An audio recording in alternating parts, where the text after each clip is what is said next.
Welcome to the Foul Play YouTube channel, Reading with the Crew, The Aftermath, Part 11. Fantastic. Thank you so much there, Jack61. And a warm welcome to everyone on the panel and everyone in chat. Thank you so much for joining us. It has been a little while. I haven't been too well over the last couple of weeks, actually the last couple of months, but I'm sort of getting there. But again, thank you so much for your support. Your support is so important to us. And welcome to the Reading with the Crew episode number 11. And as Jack61 pointed out, it's entitled The Aftermath. So what we have been doing is we've been doing a real deep dive into what happened to Brendan Dassey after he got arrested. And before we continue, I'd like to welcome all of our panel members here today. Let's start from the top. Jack61, how are you going, good sir? Doing very well. Trying to, get through another Michigan winter. Yeah. Yeah, it's been interesting. Let me stop you right there, Jack61. Go ahead. We got an extreme weather warning in South Australia. It's going to be very, very hot. I think approaching 39 degrees Celsius. So we're in a massive heat wave. I may have a video of yesterday afternoon. It started snowing. Oh, I don't know how much we got. Yeah, I don't know how much we got, but it really came down. I'm not sure if I have video of that one or not, but yeah, we get. I mean, it wasn't like a disaster, but it really came down extraordinarily hard for about an hour and a half. It was, when it's warmer, the flakes are typically bigger, which is a little unusual here. In January, generally it's cold and it's like blowing like small crystals. It's weird, and I never really paid attention to any of that until we moved here, 20 years ago. I never even thought about it, but it is a noticeable thing. Yeah. And it's quite beautiful. Go ahead. I've seen some of the videos that you've uploaded and photos, and of your son as well in the snow. Oh my God, what's that? What's that? Yeah, oh yeah, absolutely. But then again, you have the beautiful beaches, so it's a trade. We do have white sandy beaches. We've also got big white pointer sharks as well. So you do. It's a bit 50-50, but no, fantastic. Thank you so much, Jack61. Yep, and hello to the Neverly and Susan, and certainly everyone in the live chat. Certainly, we welcome you as well. Fantastic. Thank you so much, Jack61. Next, we have Susan. Susan, how are you coming along? I'm doing great, Doug. Thank you. And I'm happy to say it warmed up here in the Midwest. It's 58 degrees. We're going to be 70 on Monday, believe it or not. So not too bad. But I just want to say thank you, Doc, putting this together, working through being sick. I know that's got to be really tough, and I'm sure everybody here appreciates the work you're putting in. So absolutely. Thank you. Thank you so much. Yeah. Find the truth to get justice for Teresa and the boys. You can't stop. You gotta fight through it. And I'll try my very best. And also, of course, everyone on the panel, Jack61, Susan, Neverly, thank you so much for your input and your feedback. And also the lovely people in chat, our supporters. We do this for you guys as well. Thank you so much. Thank you, Susan. It has nothing to do with being addicted, right? No. Oh God, there is. I can step away from this at any time. we all can. Walk away. No way. What kind of allegations are those, Susan? You know that we're not addicted. This is just a hobby. Of course not. Yeah. Awesome. Thank you so much, Susan. Next, we have Neverly. Neverly, how are you coming along? Hi, Dr. Silkman. Hi, Jack and Susan and everybody in the chat. I'm doing pretty well.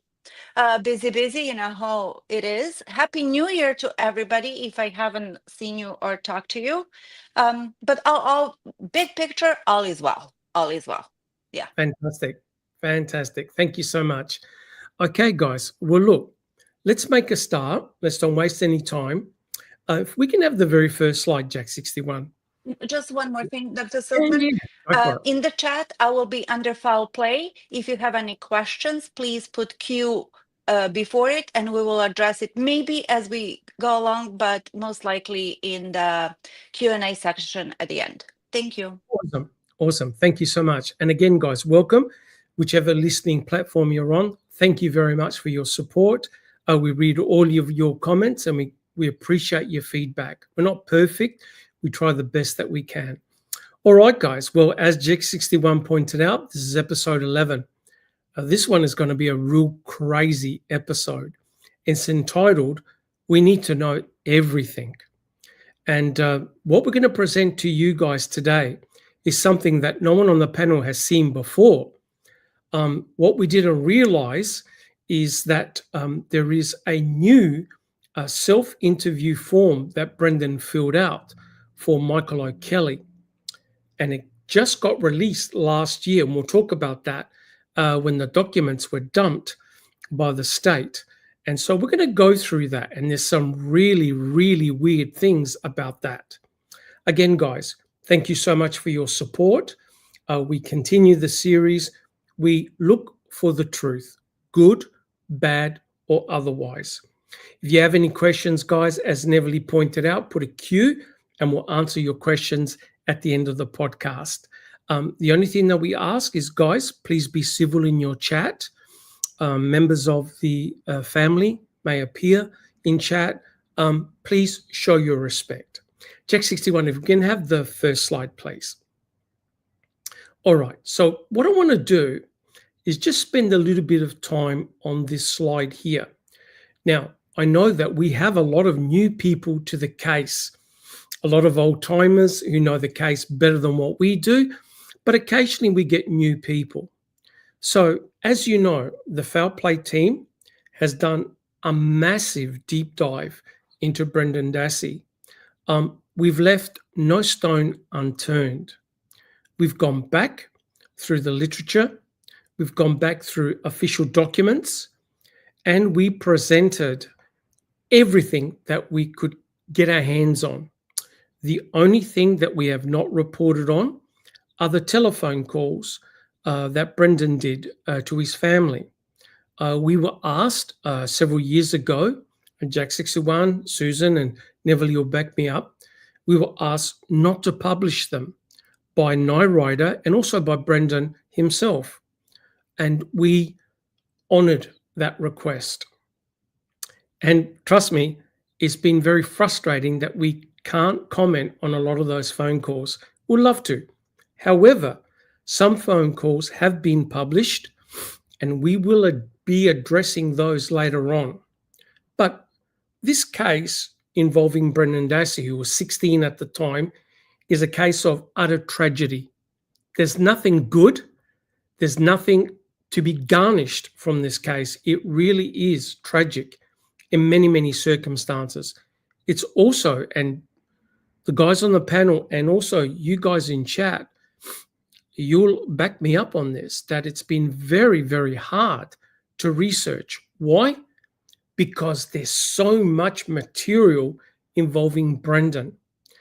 Brendan's case is extremely complex to unpack. It's not straightforward. Stephen Avery's case, on the other hand, is much more easier to unpack and digest. With Brendan, it's extremely challenging and difficult. So essentially, Brendan was 16 at the time. He was interrogated by Mark Wieger and Tom Fassbender, and they were the co-lead investigators. Remember, they're also involved in the prosecution and the questioning of Stephen Avery right back at the start on November the 9th. So, based on what Brendan told Fassbender and Wieger on March the 1st, Brendan Dassey was arrested. Now, the Foul Play team has gone through every word, every line of that interrogation, everything. And we tried to determine whether Brendan was being truthful in what he was saying. Now, you got to understand that trying to defend a case like this is very, very challenging and very difficult. And I've spent weeks, months, years, like everybody else on this panel, going over what Brendan said to Fassbender and Wiegert. Now, there's no question about it. Brendan had confessed against his self-interest, right? There's no denying that. So the big issue is this: why would someone admit to doing something that they didn't do? That's the head scratcher. But you could tell immediately, and you don't have to be an expert to understand this, that there was some really weird things going on. And that is, the obvious thing was that Brendan kept on asking Fassbender and Wiegert, hey, when am I going to go back to my class? I've got a project to hand in. And you're thinking, wait, mate, you've just admitted to all this incredible ultra violence against a 25-year-old woman. And you're asking the interrogators when you're going back to class because you have a project to hand in. And remember when Brendan was arrested, what did he say? How much am I going to get a day? Oh, do you mind if I ring up my girlfriend? I've got to tell her I won't be able to see her. So there was a lot of weird things going on. Guys on the panel, do we have any comments so far?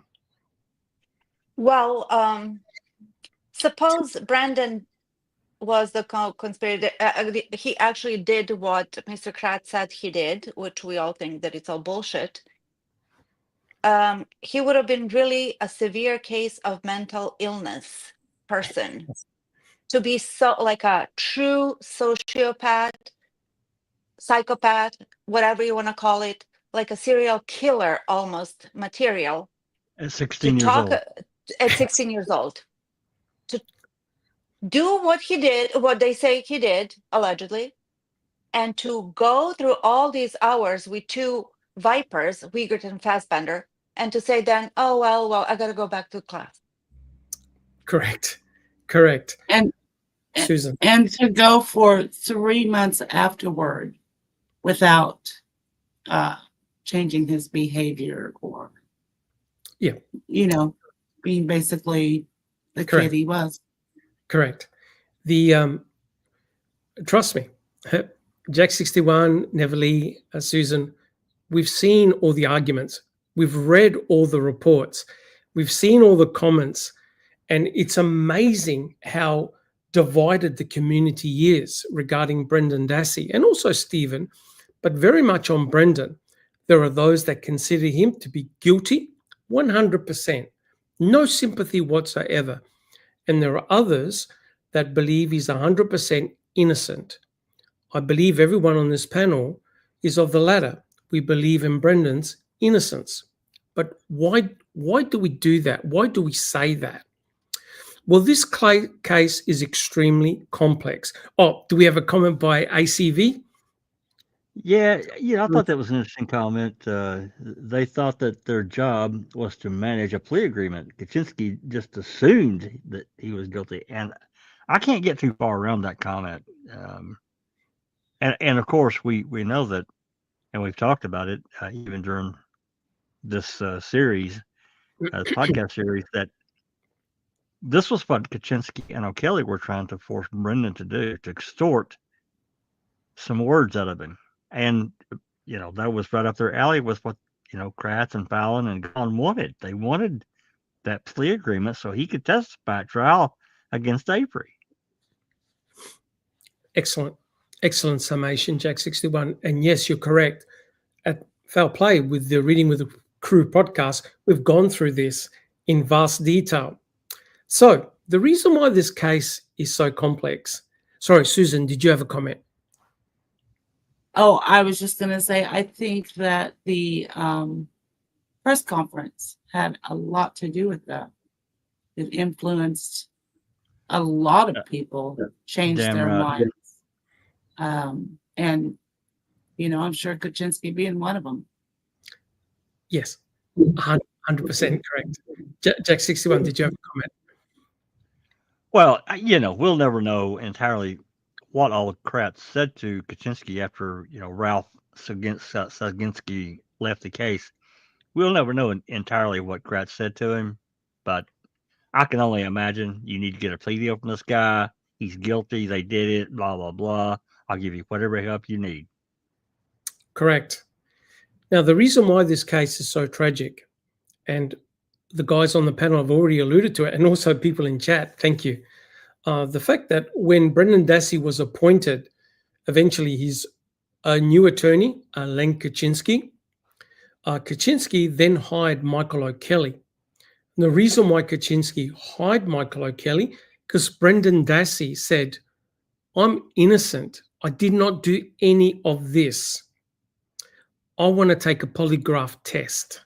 So Brendan professed his innocence to Len Kaczynski. Len Kaczynski then hired Michael O'Kelly.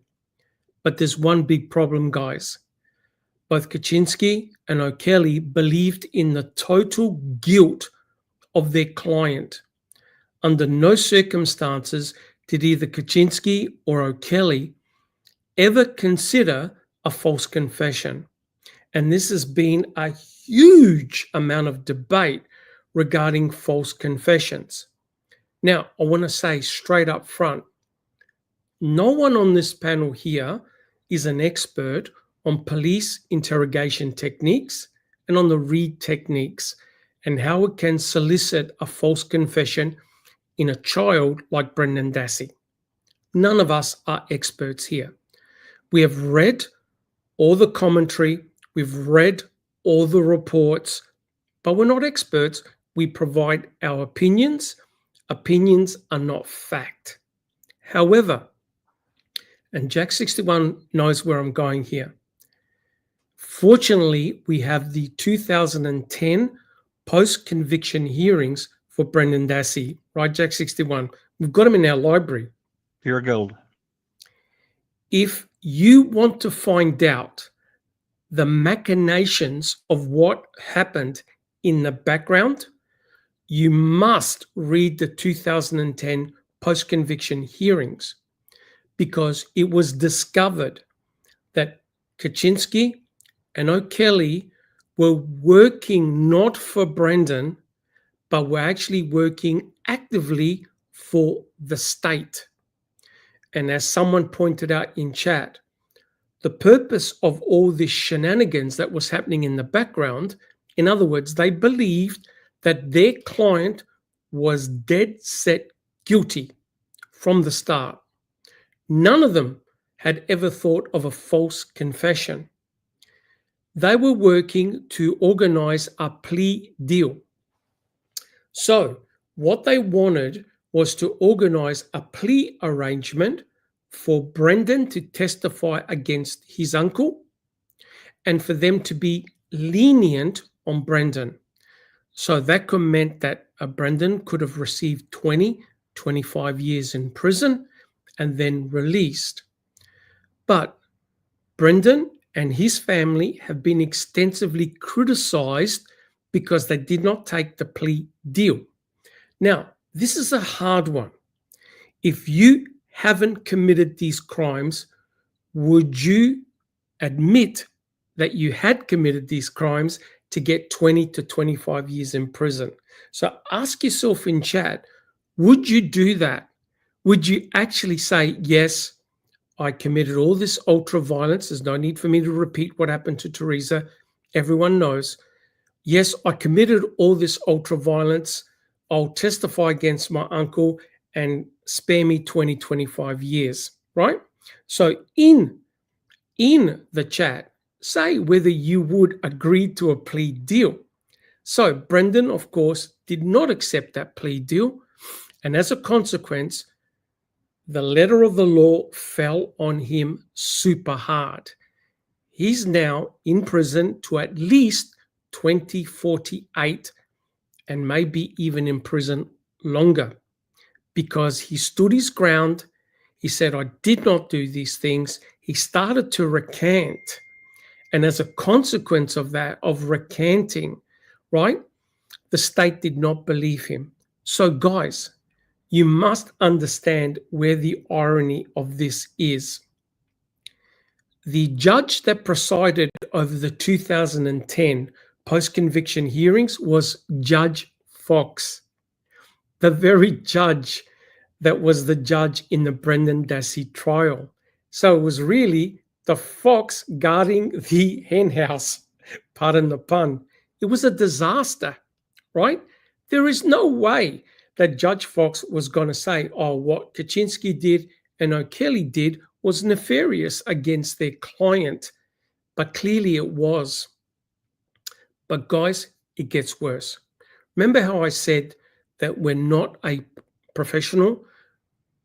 We don't have the expertise in police interrogation techniques or the re technique.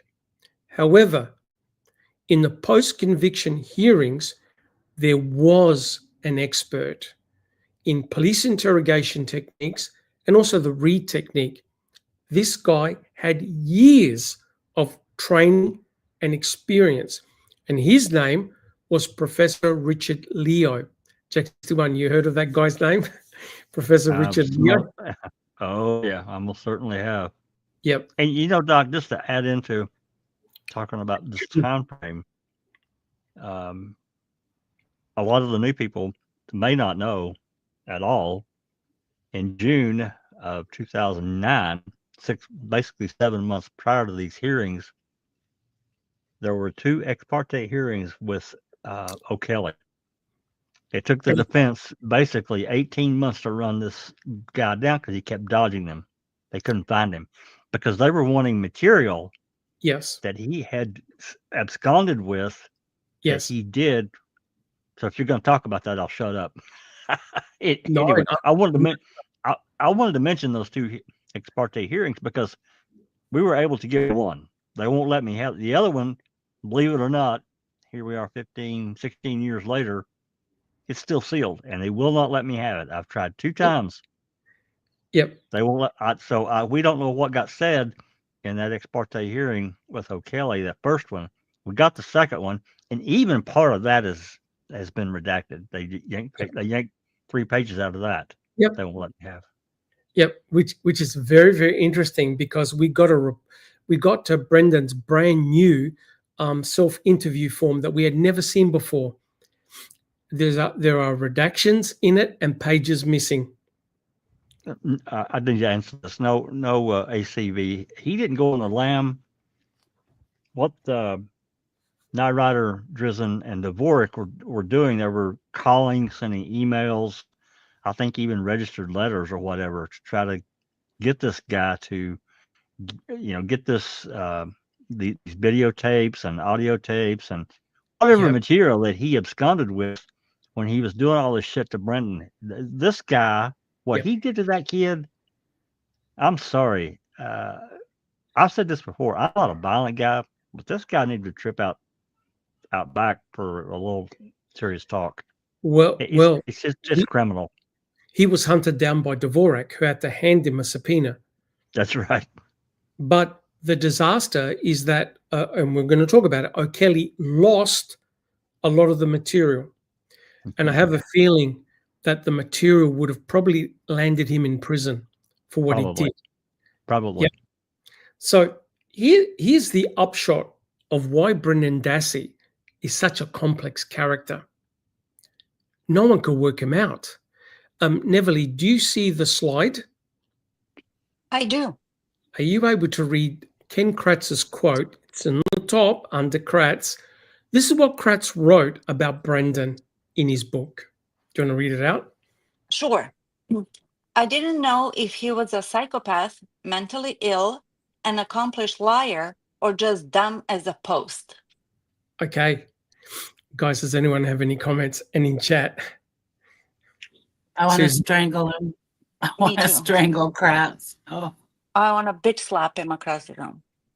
Pardon me? Yep. Well, when I read that, and don't worry, we took Kratz's book apart in 63 podcasts. When I read that, you notice what Kratz did. He gave the full gamut of what Brendan Dassey could possibly be, ranging from a psychopath, this is a 16-year-old kid, to dumb as a post. The gap is huge. Kratz could not understand or decode Brendan Dassey. Brendan Dassey is a very complex and very frustrating person to work with and try to understand. Now, getting back to Professor Richard Leo, he's a professor of law and psychology, and he appeared in the 2010 post-conviction hearing. He is an expert in police interrogation and also in false confessions of youth. He totally took apart what Wiegert and Fassbender did to Brendan, line by line, line by line. He took them apart. His testimony went over 200 pages, right, Jack 61? It was massive, right? Yeah. But they had none of this expert at Brendan's trial. That's the pity. This occurred after. And if you want to see absolute pure garbage, have a look at the way Tom Fallon questioned Professor Richard Leo. A total waste of time.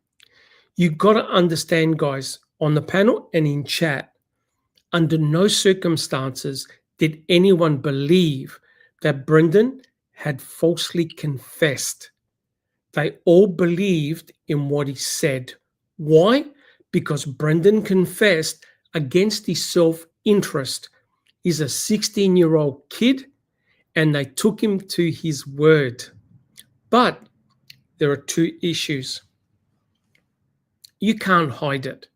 You cannot hide this, guys. And that is, the state extensively did forensic evidence investigation.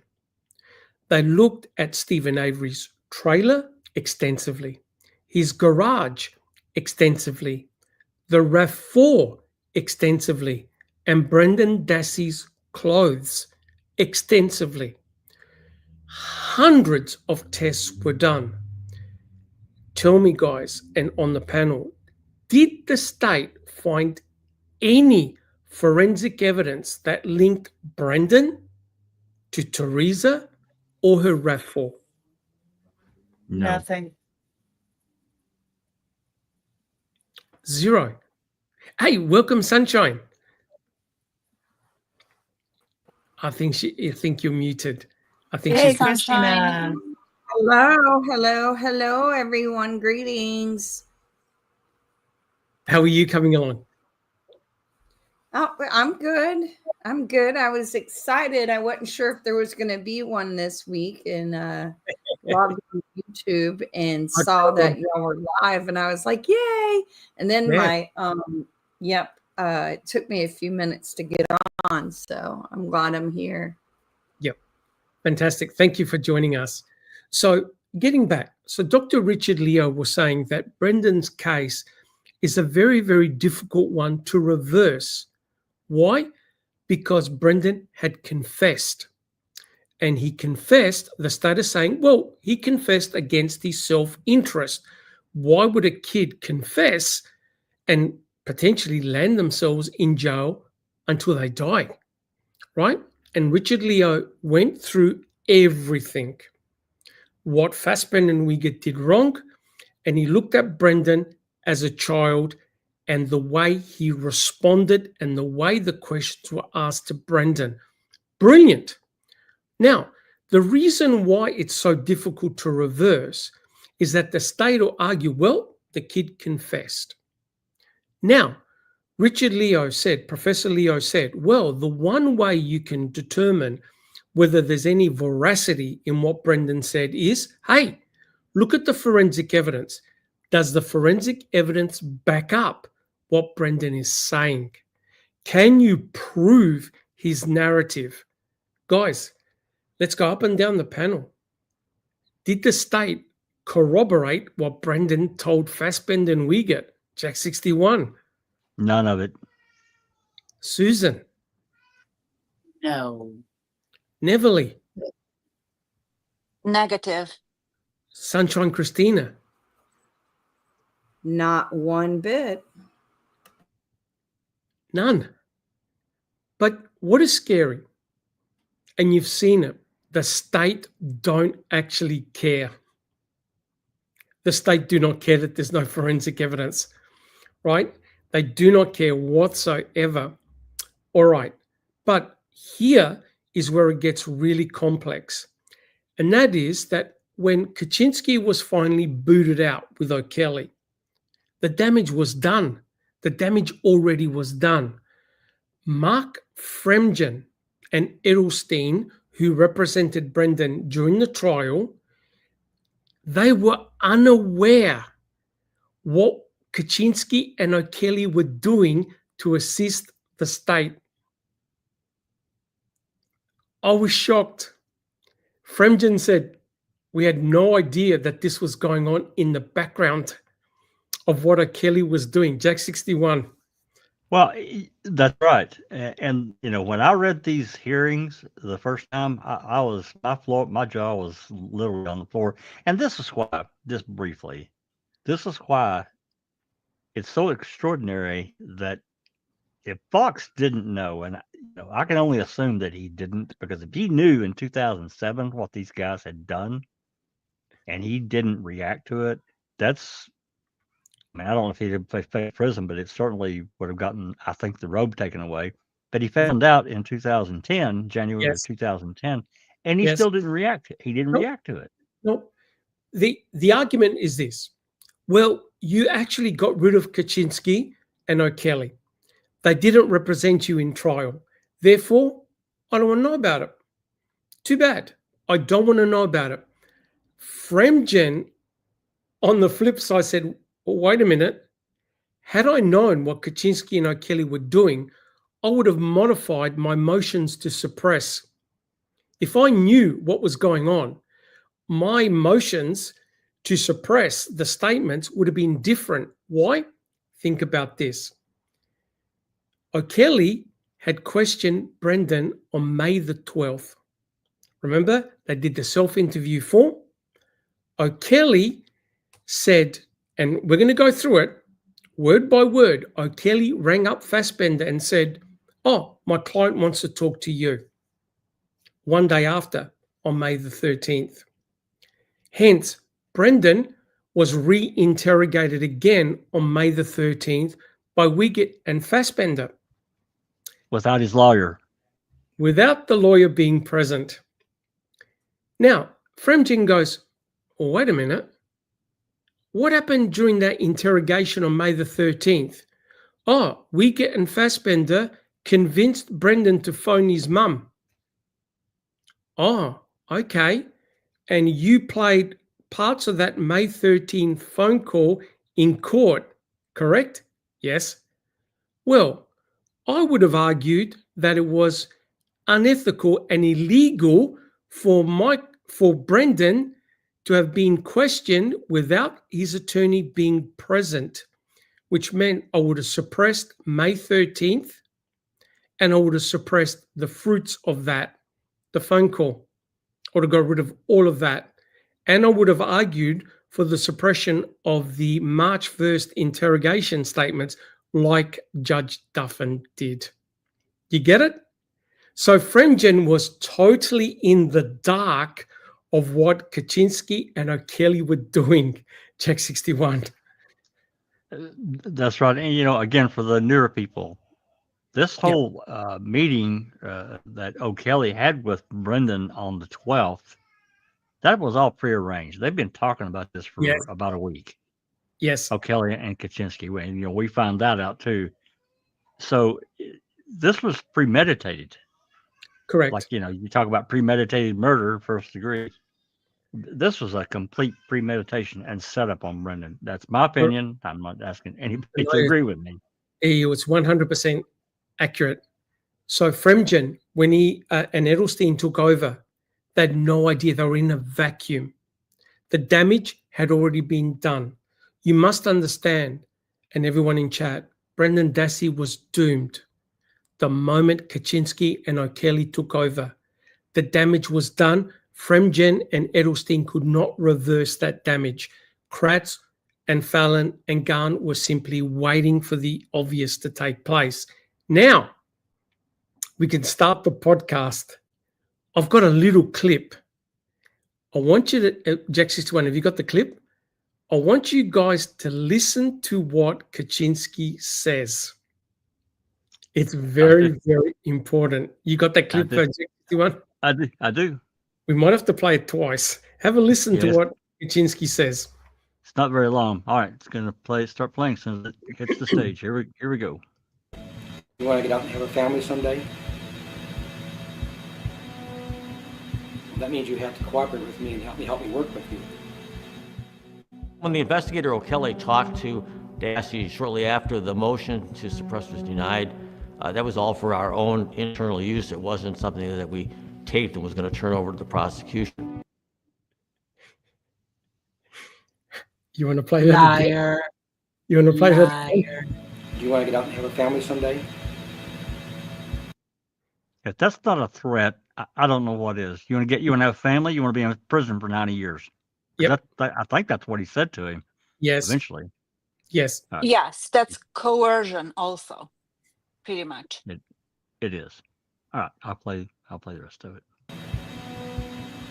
That means you have to cooperate with me and help me work with you.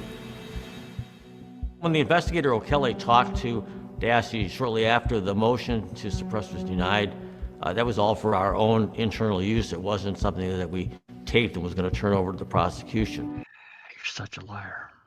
Okay. Sunshine. That was something that we didn't tape and weren't going to turn over to the prosecution. Yet we're literally watching it taped because it was taped. It's almost like I'm going to tell you one thing and you're going to believe me because what is it called? What is that? Appeal to authority, which is used often in, debates. Like, I'm just going to believe you because, you have a degree and I don't, which is why frustration. Well, remember what he did in the hearings too. Dvorak or one of them literally played the news conference, this news interview that he did, and he denied that he said all that stuff. And they called him out on it. Yep.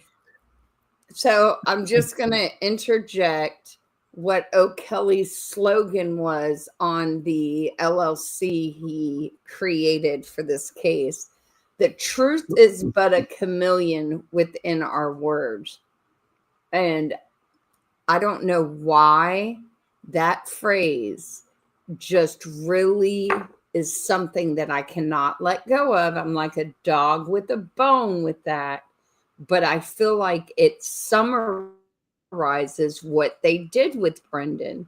They took his words, they colored it up, and they made it look like something it wasn't.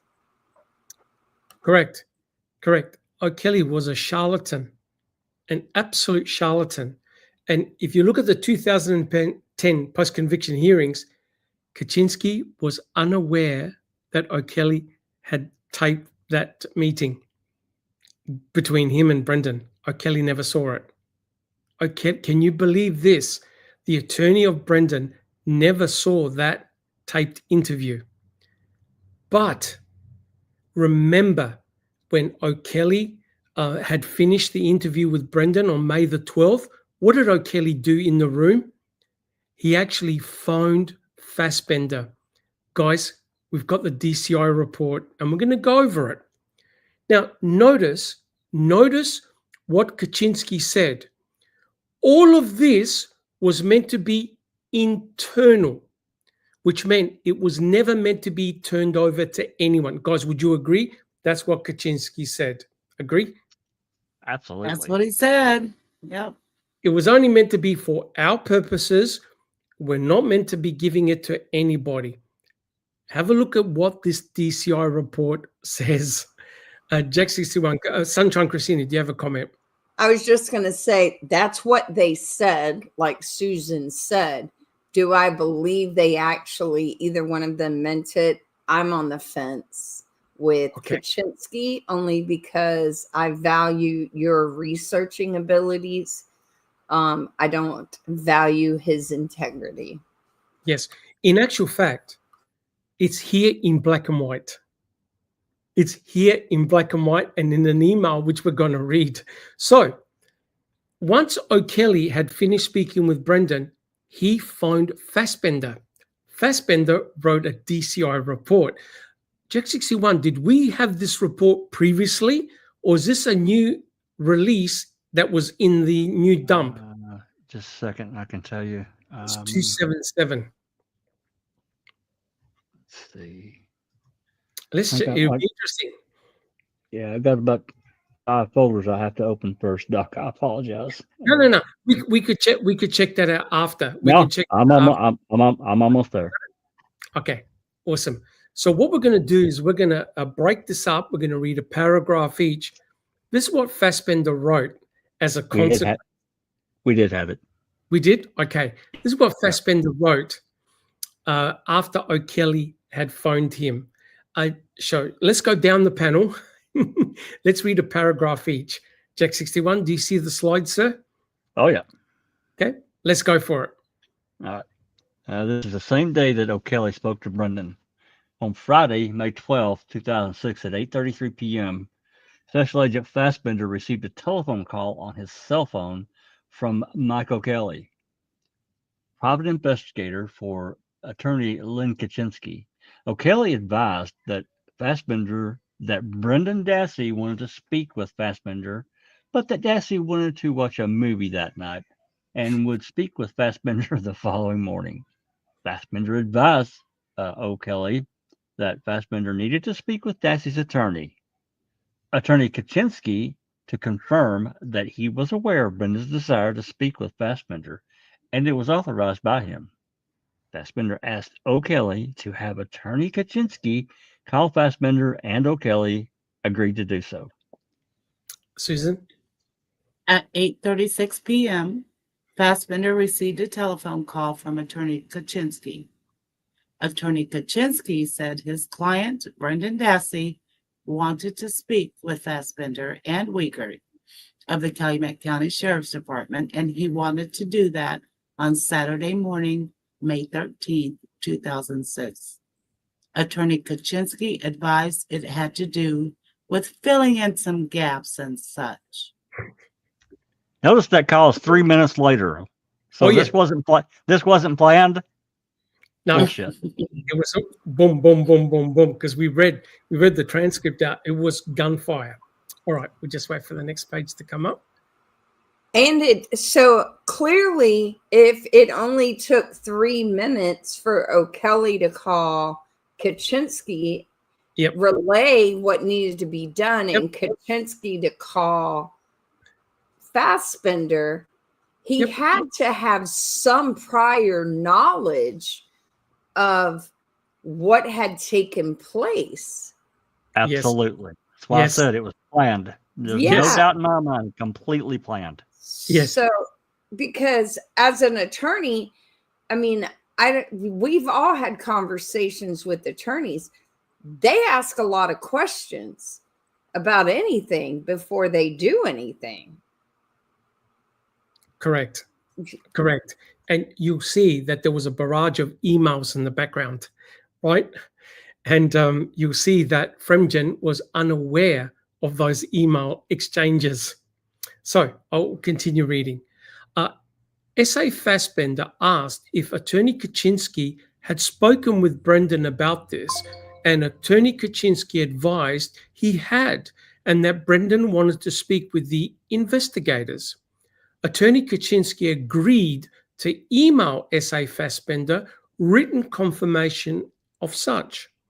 Attorney Kaczynski advised he would not be there, but his investigator, Michael O'Kelly, would be present. Neverly. Special Agent Fassbender advised Attorney Kaczynski that he had to speak with Investigator Wiegert and District Attorney Ken Kratz, and Special Agent Fassbender would then get back to Attorney Kaczynski. Okay. Yeah, right. Like he had to get it okay through Kratz, right? Yeah. That's another part of the story here. Ultimately, Kratz had to approve this, And this guy didn't get in trouble at all. Anyway. Yep. My problem with this is that Attorney Kaczynski advised he would not be there, but his investigator, O'Kelly, would be present. Well, that's inappropriate presentation of Brendan, of his client. Correct. O'Kelly's not an attorney. Exactly. He's not a legal representation. He is just like a hired hand, Yes. so to speak. Yes. Okay, shall we continue? I think Sunshine Christina, you're next. At 8:50, I'm there, right? At 8:52 p.m., Yes. Special Agent Fassbender telephoned Attorney Kaczynski. Attorney Kaczynski confirmed that he would not be present during the interview of his client. Attorney Kaczynski advised he would send an email to Special Agent Fassbender. Attorney Kaczynski advised that O'Kelly would be at the Sheboygan County Jail in the morning. Special Agent Fassbender advised that he and Investigator Uyghur would prefer to speak with Brendan without O'Kelly present, and Attorney Kaczynski advised that was okay with him as long as the video or the interview was being videotaped. WTAF. Yep. Yeah, thank you. No doubt. Yeah, At 9:18 because O'Kelly is, I'm so sorry, O'Kelly is a wild card to them And as not a well. law- Yep, and not a lawyer. Correct. Exactly. Correct. I would like to know where his name came from. How did he From the internet. even get He got it from the into internet. this case? He got it from the internet. Yeah, Kaczynski. yeah. He said he got it from super pages on the internet, whatever the Yeah, hell that is. I'm not. I I'm don't not. I don't believe it. Yeah, I no, don't necessarily believe that either. no. Now, I will say, I was doing some digging. And back in that time, I'll have to find my notes. I did find a website of resources for law enforcement agencies, and I found it on the Wayback Machine, and it was fascinating. You know how I found it? Light bulb. Do you know the access reports? Remember, you know what I'm talking about, Jax, right? It's ACISS. I do. Right. Okay. So that corporation, and I only take like a 60-second just to let you know I'm not making this up as I go along. That corporation is a product of law enforcement down in South Florida. That's where that software program, law enforcement agency resource business came from. Prior to Access, they were like a group of law enforcement officers who would volunteer their internet resources to others in order to work on certain cases. And I'm thinking it's like high profile, and then also make a case, how to make a case out of thin air. Yes, Yeah. but it was actually Brendan who asked Kaczynski that he wanted a polygraph test, and that's how O'Kelly got interjected into the case. But O'Kelly went much further. O'Kelly thought he was an expert at interrogating a 16-year-old child with all his disabilities and issues, and he's the one that came up with the self-interview form, right?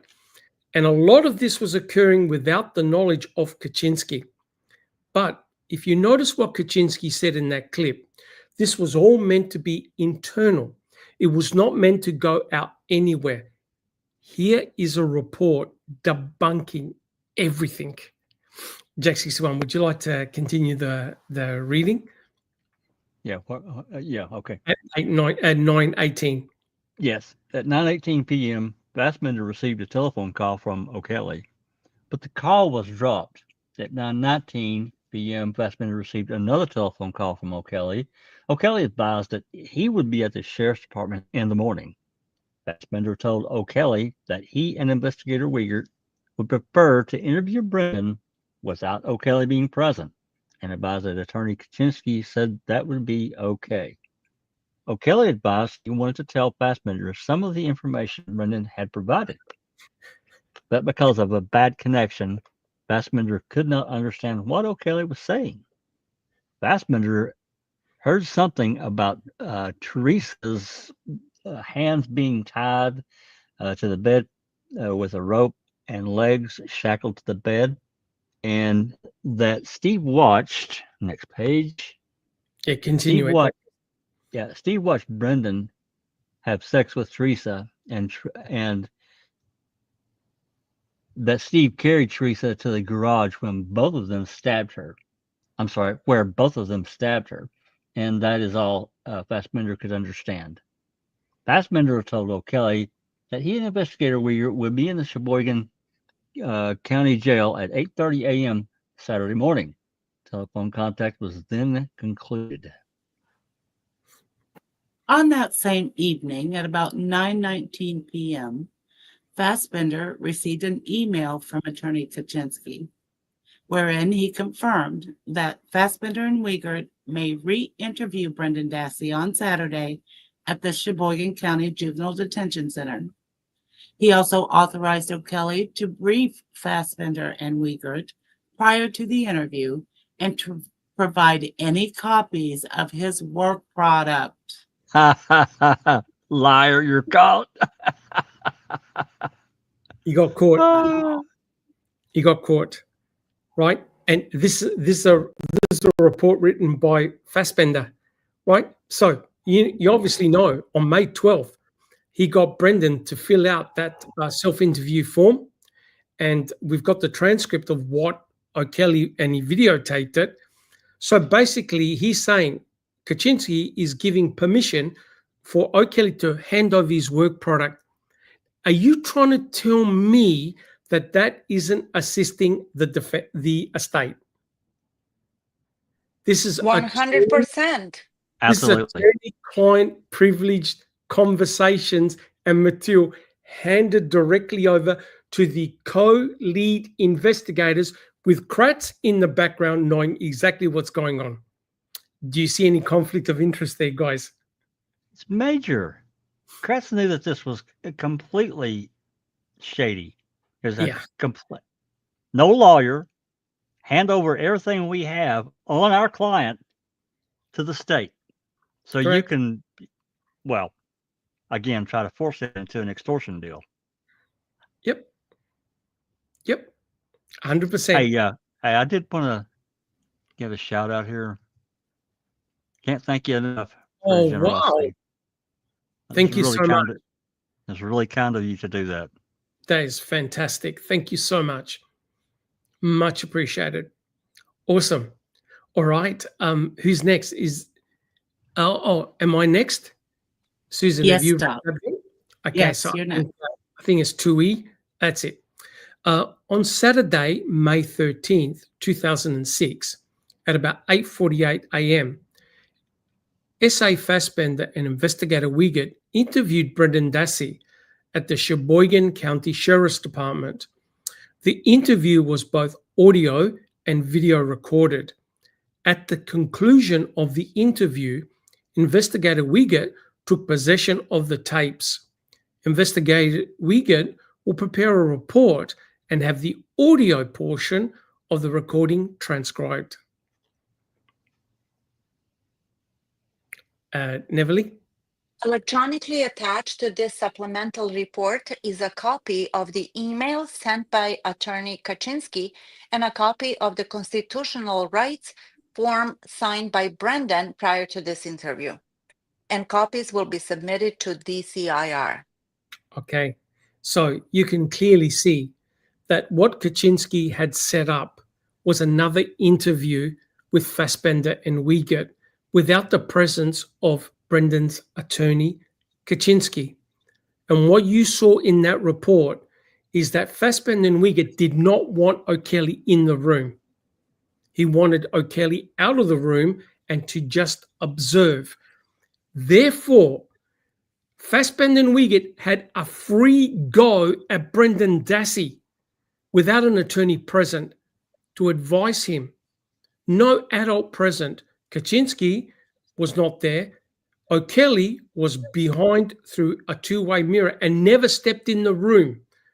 And the tragedy is O'Kelly and Kaczynski handed over the sacrificial lamb, Brendan Dassey, directly to the investigators. And So dirty. what happened after that? They convinced him to phone his mother. Yep. This entire report here is CYA. Cover your ass. That's all Yep. this is. Yep. They want That's in right. writing that Yep. Yes. Kaczynski said this, and yep, And Yep. O'Kelly. they knew it and, was wrong. Yes. and you know what? What do you think? Do you think that they took what O'Kelly had prepared, his work, but they just documented like he wanted to give it to us? But did they actually take it or not? I would say think they did. I would think they did because Yep. Me too. because there's a report we got these records, these reports in October of 2024, and Doc can tell you what was included. A bunch of stuff we're fixing to look at. We never had that before. We've never seen it before. We'd never seen it before. And you're going to see when we go through the new self-interview form, there's something really weird going on. And it now makes perfect sense. I agree with Susan. Fassbender wrote this to cover himself. He's going, hey, I didn't want anything to do with this. I didn't want to interview Brendan with Kaczynski with O'Kelly present. And when they spoke with Fassbender in the 2010 post-conviction hearings, he said that he put the phone down on O'Kelly. You know how we said, I didn't quite hear, because Fassbender knew the legal implications of what O'Kelly was telling him. Yeah, Yeah. that it's So, a but- Forgot because- client his and first line. attorney privilege. They're disclosing it, and which means that it should have been thrown out when you think Yep. about it. So Yes, it becomes a bad connection. a Bullshit. bad connection. Yep. So he, Yeah, but Are he you heard saying all that- the details. But are Correct. you saying that he told two different lies? They didn't match what exactly did this report and what he said before? Is that what you're saying? He put No, the no, no. phone down? he said that he put the phone down because he goes, oh, it was a bad connection. And Oh, he put the phone down. That's why O'Kelly had to phone Fassbender again. And you notice what O'Kelly was doing? He was giving details of what Brendan said during the interview. mhm. Now Brendan said that his uncle was watching him have sex, and they used a rope and not chains. So he was giving all this extra information to Fassbender and of course Wiegert as well. So now in the back of their mind, they could re-question Brendan. Oh, what do you meant by this? Yep. What do you meant by that? So they had privileged information that occurred between Brendan and his own team. And And Kraft knew all about it in the background. And it's interesting that he had a quote bad connection unquote, yet the only info he was able to ascertain from the conversation was verbiage when put on paper lended credibility to the narrative that they were using for the conviction. It wasn't, Kaczynski can't be there, but I can. It wasn't, what time are you meeting with him? It wasn't, how's the weather? It was, Steve, doing these things, Brendan doing these things, and Teresa having these things done to her. All Yeah. words that support the theory of the crime. Correct. Yes, it says right here. Fassbender heard something. Okay, they had a bad connection, and he Yeah. could not understand what O'Kelly was saying. Fassbender heard something about Teresa's hands being tied to the bed with rope and legs shackled to the bed. That Steve watched Brendan have sex with Teresa. Oh, he only heard that through the bad connection. Yeah. Yes. Yeah, but this, And- as I said, this could have been or should have been thrown out as a client-attorney privilege. And that's the argument that Fremgen was going to use. But Fremgen had no idea that this was happening in the background. It's too late. Do you think that O'Kelly mentioned to Fassbender and Wiegert what Brendan first wrote down about what happened that day? Nope. In fact, The truth? Fassbender received a blank form. Wow. Remember the self-interview form? He had sent him a copy of the blank form. But boy, what we're going to go through in a second is just going to blow your mind because I can't explain it. There's something weird going on. I cannot explain it. So if we go to the next slide, Jack 61, here is the email where Kaczynski debunked himself. So I think Sunshine, can you see the email? Yes, I can. You wanna read the first part? This is from Len Kaczynski to Fassbender, Kratz, and Wiegert. So they're all in the loop. Sunshine. Okay, this was sent on Friday, May 12th, 2006 at 9:19 p.m. And it's discussing the interview of Brendan Dassey on May 13th, 2006.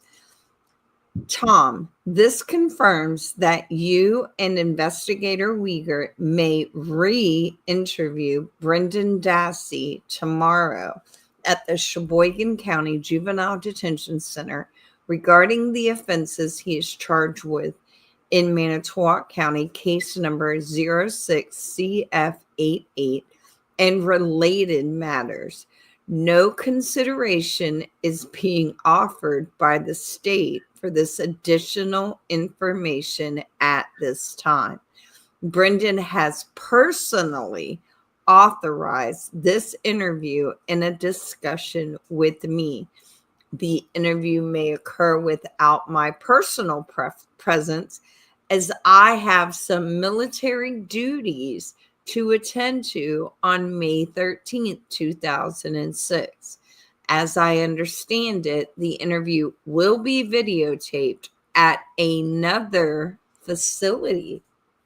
I didn't realize they did that. Oh yeah. Jack 61. Yeah, that's interesting. I thought they were at Sheboygan. It's a freebie. Essentially a freebie. You can talk to my client. I won't be there. No doubt. Okay. No Are deal. you noticing what I'm noticing, Jax? They're saying that that occurred at another facility. Yeah, I thought that they were at the Sheboygan Yeah, County me too. Jail. Me too. I'm not. Okay, maybe that deserves more attention than I don't know what Why that didn't means. he state what facility? Yeah, no doubt. Okay. Michael Kelly would be available to brief you prior to your interview. He's authorized to provide you copies of his work product if you believe if it would assist you in the interview. Well, liar. The interview may occur without his physical presence if you and Investigator Wiegert believe it would be better that way, as long as it is videotaped.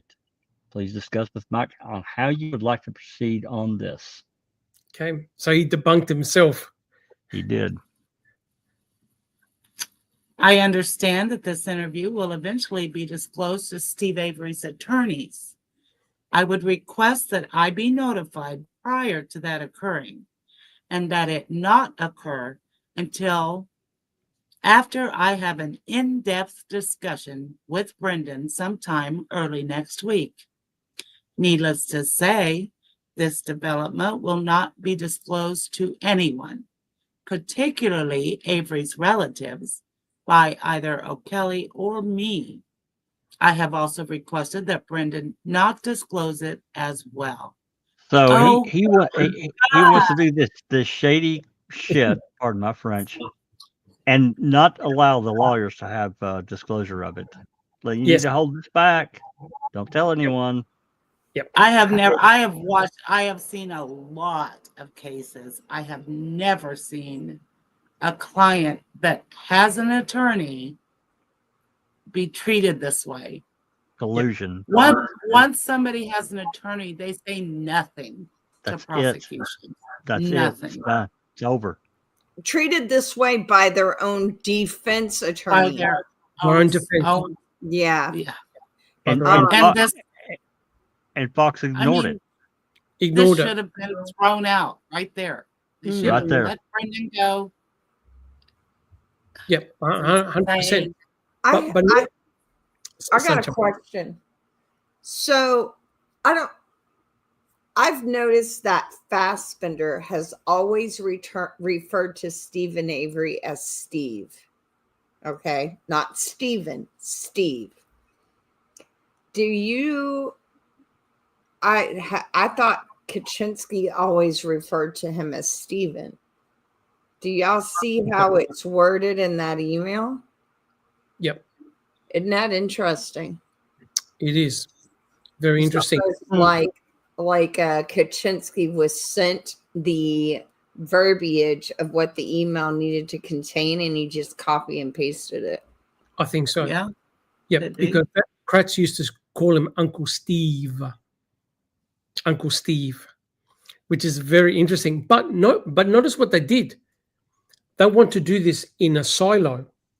They want to make sure that Brendan's family gets not to hear about it. So Yeah. Put him in a bubble. Put him in a bubble. And before, But and look before how you he let us worded it. attorneys know, give me a heads up. Yeah. He goes, Uh.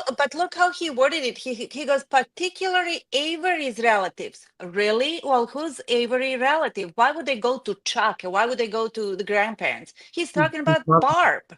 it's his mother. He's talking about Barb. Yeah. Who Now- he couldn't stand. He was vocal about that. They were terrified of Barb.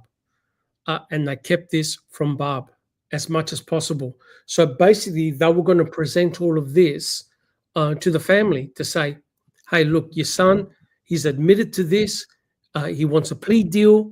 This is the way we're going to go with it.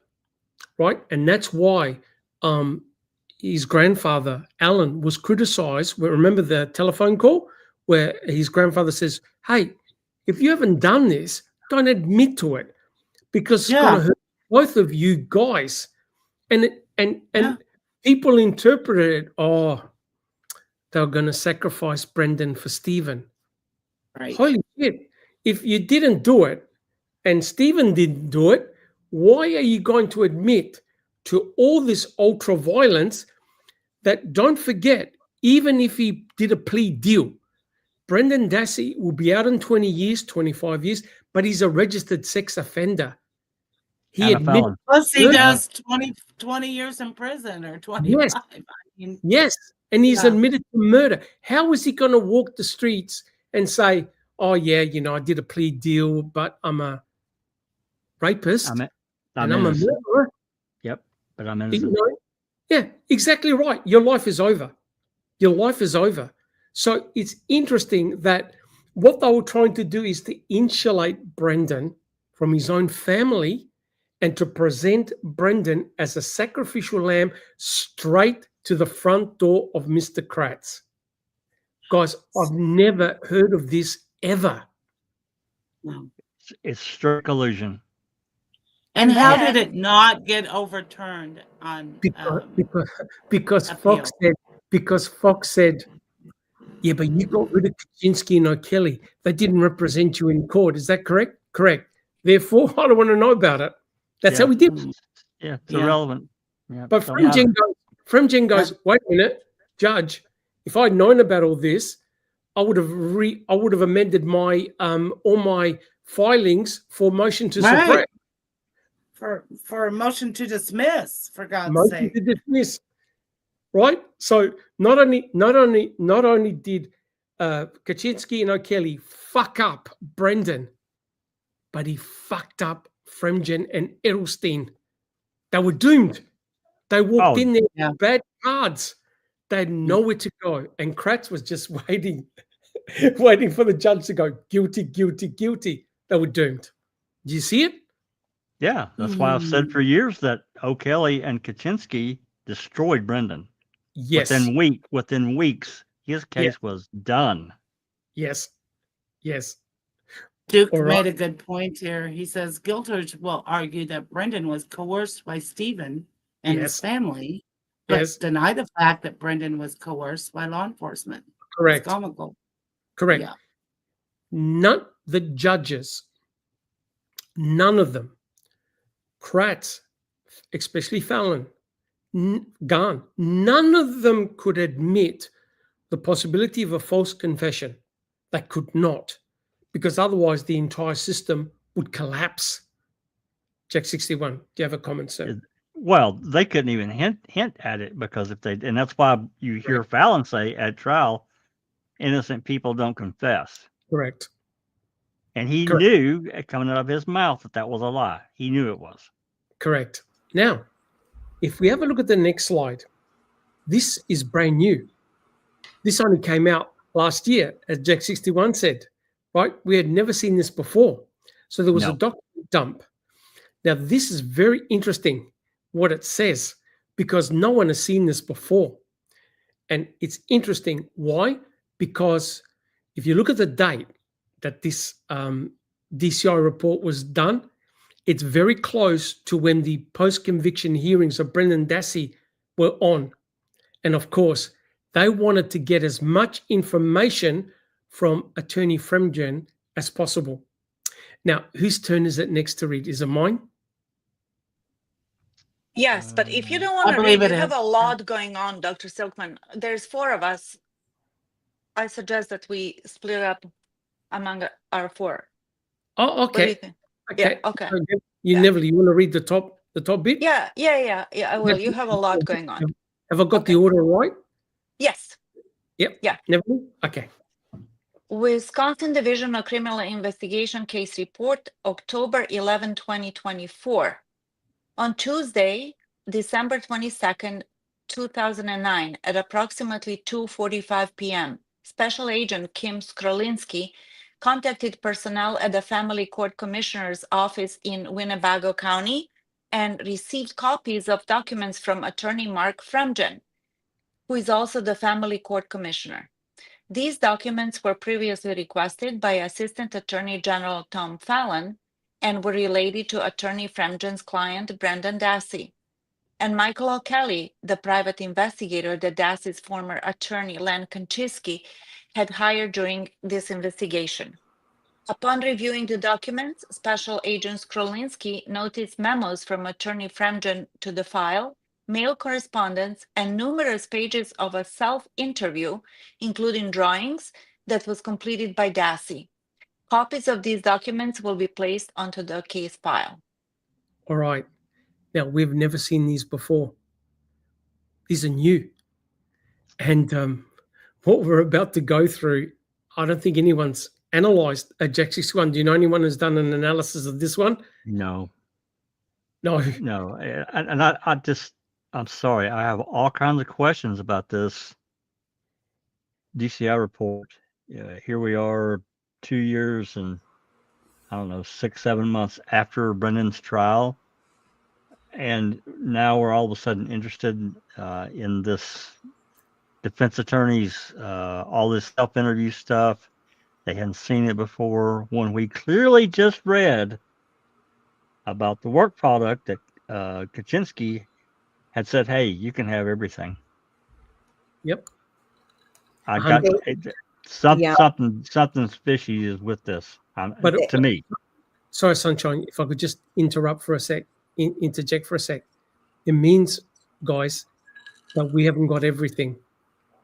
I agree. 100%. I agree. We're missing something. We're missing a lot of stuff. Absolutely. So this was yanked out because Fremgen had it, right? And so you'll see what we're going to do is we're going to go over the report. But before we do that, we're going to have a look at what Fremgen actually said during the post-conviction hearing. Sunshine, did you have a comment? I just want to say I would like to know the correspondence between, their names are going to escape me right now, but Brendan's post-conviction counsel. Ryder, Drizzen, Dvorak. Yeah, Ryder and Drizzen, and the post-conviction attorneys for the state during this time frame, because I feel like this is we know you did this, and I'm filing this as a result of that. So even though it officially wasn't in the record, they are now having to create a narrative which allows them the ability to have a reason to know about it and then create a reason for why it's still not enough to get them out of prison. But the problem I get what you're saying. I do. But here's my problem. We just read the email that Kaczynski wrote and said you can have a copy of all of our work product. Yeah. Which would include everything that we're fixing to look at. I think that they already had it. No, I think that prior to them producing that email in the post-conviction narrative, right, the post-conviction trial record, I think prior to that, they were playing, we don't have it. But then when the email was entered by Ryder and Drizzen, they had to craft a narrative which allowed them to then access the info that they already had, mind you. So it's a CYA. So it's a CYA. Exactly. That's all this is. When you wrongfully convict someone, you're not playing offensively.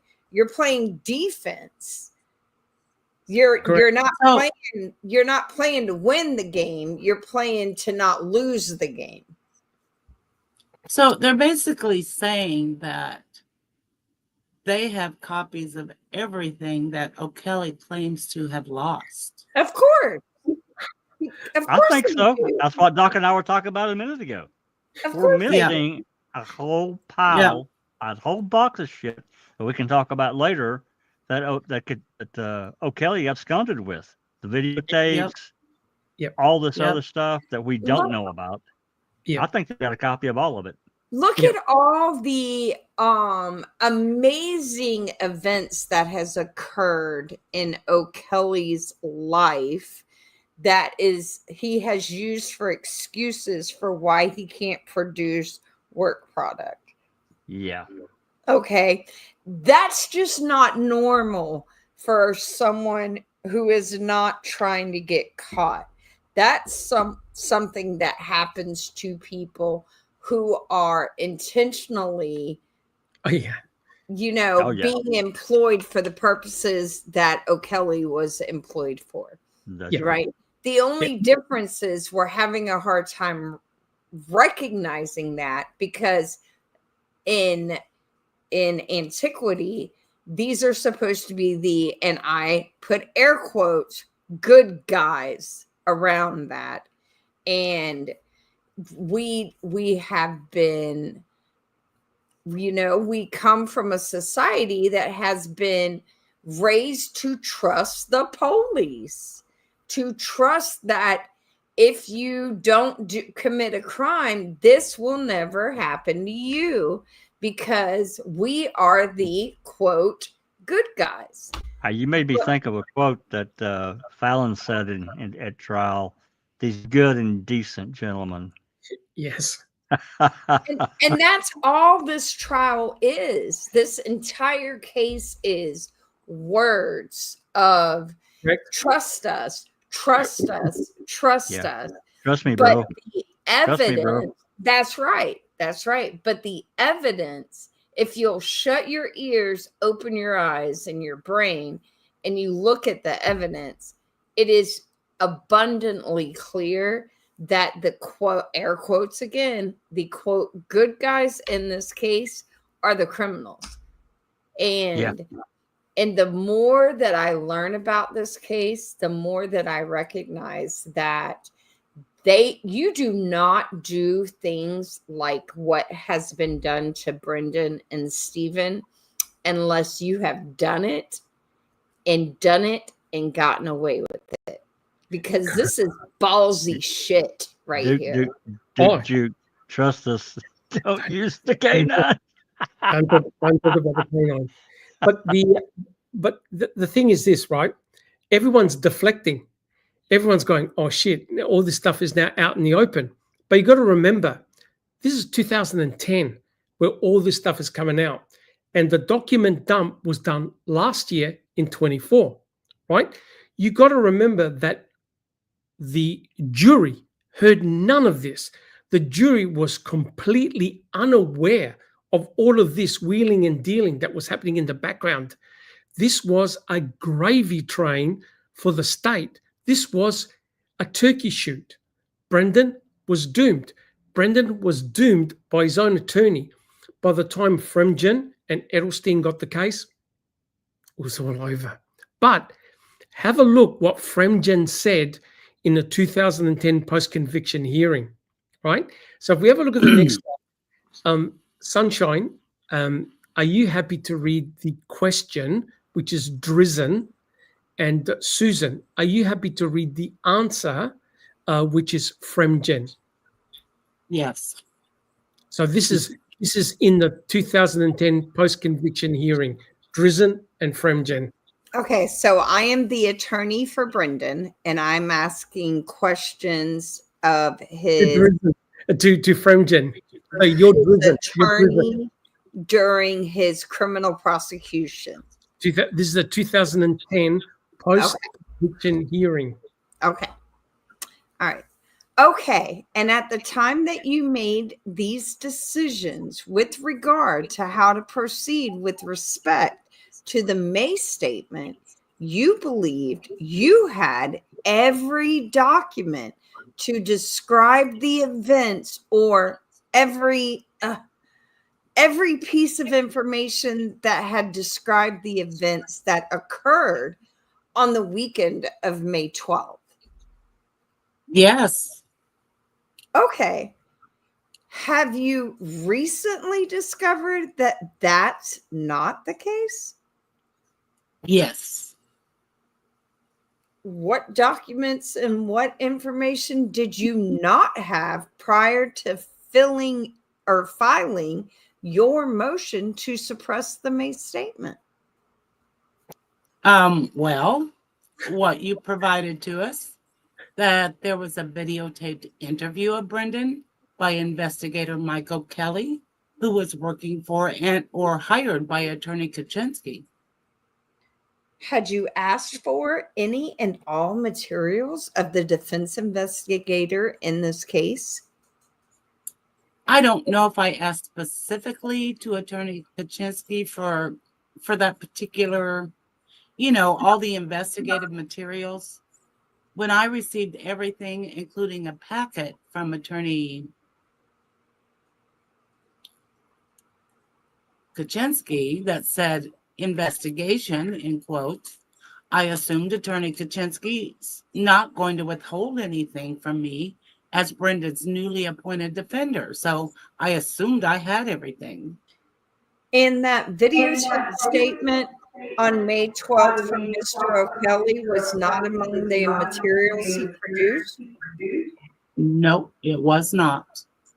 Okay. Were there any other documents that were not produced to you that you've recently learned about? Some email exchanges between Mr. O'Kelly and attorney Kaczynski, and I can't recall if it was attorney Kaczynski or Mr. O'Kelly and law enforcement. All right. So Fremgen was unaware of all the wheelings and dealings that were going on behind the scenes between Kaczynski, O'Kelly, law enforcement, Kratz, and Fremgen was unaware of the videotape session between Brendan and O'Kelly. Susan, I think you're echoing. Yeah, that's better. Thank you. Yeah. Any comments? Well, damn. So we don't know what all he withheld. I think Yep. Kaczynski. Yes. I mean, I think at that point in time, Kaczynski. Well, do I know that he has seen everything that O'Kelly had done? He didn't even know about the tape. He admitted he had never seen the tape. So what else did O'Kelly abscond with that Kaczynski didn't know about? Yeah, but did Kaczynski have copies of everything and hide it from Laura Nyrider and what's his name? Who knows? Or even Dresden. Fremgen. And the other guy's name, what's his name? Well, it was definitely hidden from him. Well, that's what I'm saying. So if you go back, That's what I meant. it's a Brady violation. They did not disclose everything to Brendan's representatives, no matter who they were. No. And they didn't catch on till Laura Nyrider and Dresden became his lawyers. So it doesn't really matter, because when you go back, Kaczynski should have given it to File. the whole file to the doesn't this kind of remind you of somebody, Sunshine Christina? Should I say Bogle? You know? Have you ever So they heard were of hiding. a Brady between a client's Two attorneys? Attorneys, yeah, on the same side. That It makes you wonder if Fremgen wasn't part of, and I mean, I don't like using this word because I feel like it's kind of been overused, but it makes you wonder if Fremgen wasn't part of, quote, the club, unquote. I don't think he was. Yeah. I don't know. I don't know that. I don't know that either. And the fact that he was after Brendan's trial, he received a cushy job makes me think that he probably was, because I feel like any ethical defense attorney who truly cared about justice and the truth, if they had Brendan's case, they would have been screaming his innocence to anyone and everyone that listened, right? And we do not have him talking to making a murderer people during the trial, which I believe he would have or candidly, I should say, because I feel like he would have been like Buting and Strain, and he wasn't. And I don't know. It is can't put your finger on it, right? Frustrating. It is so frustrating to know how obviously innocent someone is and how he was deliberately used by people to achieve a goal, and yet there's no easy fix. No, there's not. You got it in one hand. There's no easy fix. And you know what this proves is that Kaczynski knew what he was doing was wrong. For sure. And so he hid everything from Fremgen. That's right. He knew it was wrong. Don't tell anyone. I mean, duh. I believe that. Yeah, that's the first thing you say when you're doing something wrong is don't snitch on me. Right? Right. Don't tell on me and I won't tell on you. A couple of comments before we move on, and I promise I'll be brief. Black Family says, isn't this a Brady violation against the state or Kaczynski about the tape that Fremgen did not get? Well, there could be even more, and I think it is a Brady violation to not pass on everything that is potentially. Well, it doesn't matter what it is. You just give the file to the next attorney. That's what you do. Exactly. It's not your job to pick and choose and say, oh, I like this, but this is not going to help him. This will help him. No, you just learned a whole lot. That's what Fremgen argued. Fremgen goes, I got a big folder or a couple of boxes that said investigation. So I thought all the material was present in those boxes, and it wasn't. Fremgen even said it took him days or weeks to reorganize all the stuff that was in the investigation file because it was all haphazard. There was no order. It was all disordered. It was all chaotic, which meant that the effort that Kaczynski put in was pretty close to. There was Zero. no effort. There was no Here's- effort. Here's No. another thing. I need to go back a couple slides here, and again, I promise I'll be brief. We're on 2I. This is just to prove what is in my mind. And it's this report from Skorlinski. He says he got these documents from Fremgen. Yes. Mhm. Something's not working here for me, okay? Because if Fremgen had these documents, Why didn't he use them? why didn't the hell didn't he use them? Yep. That's what makes me think he wasn't on Brendan's team either.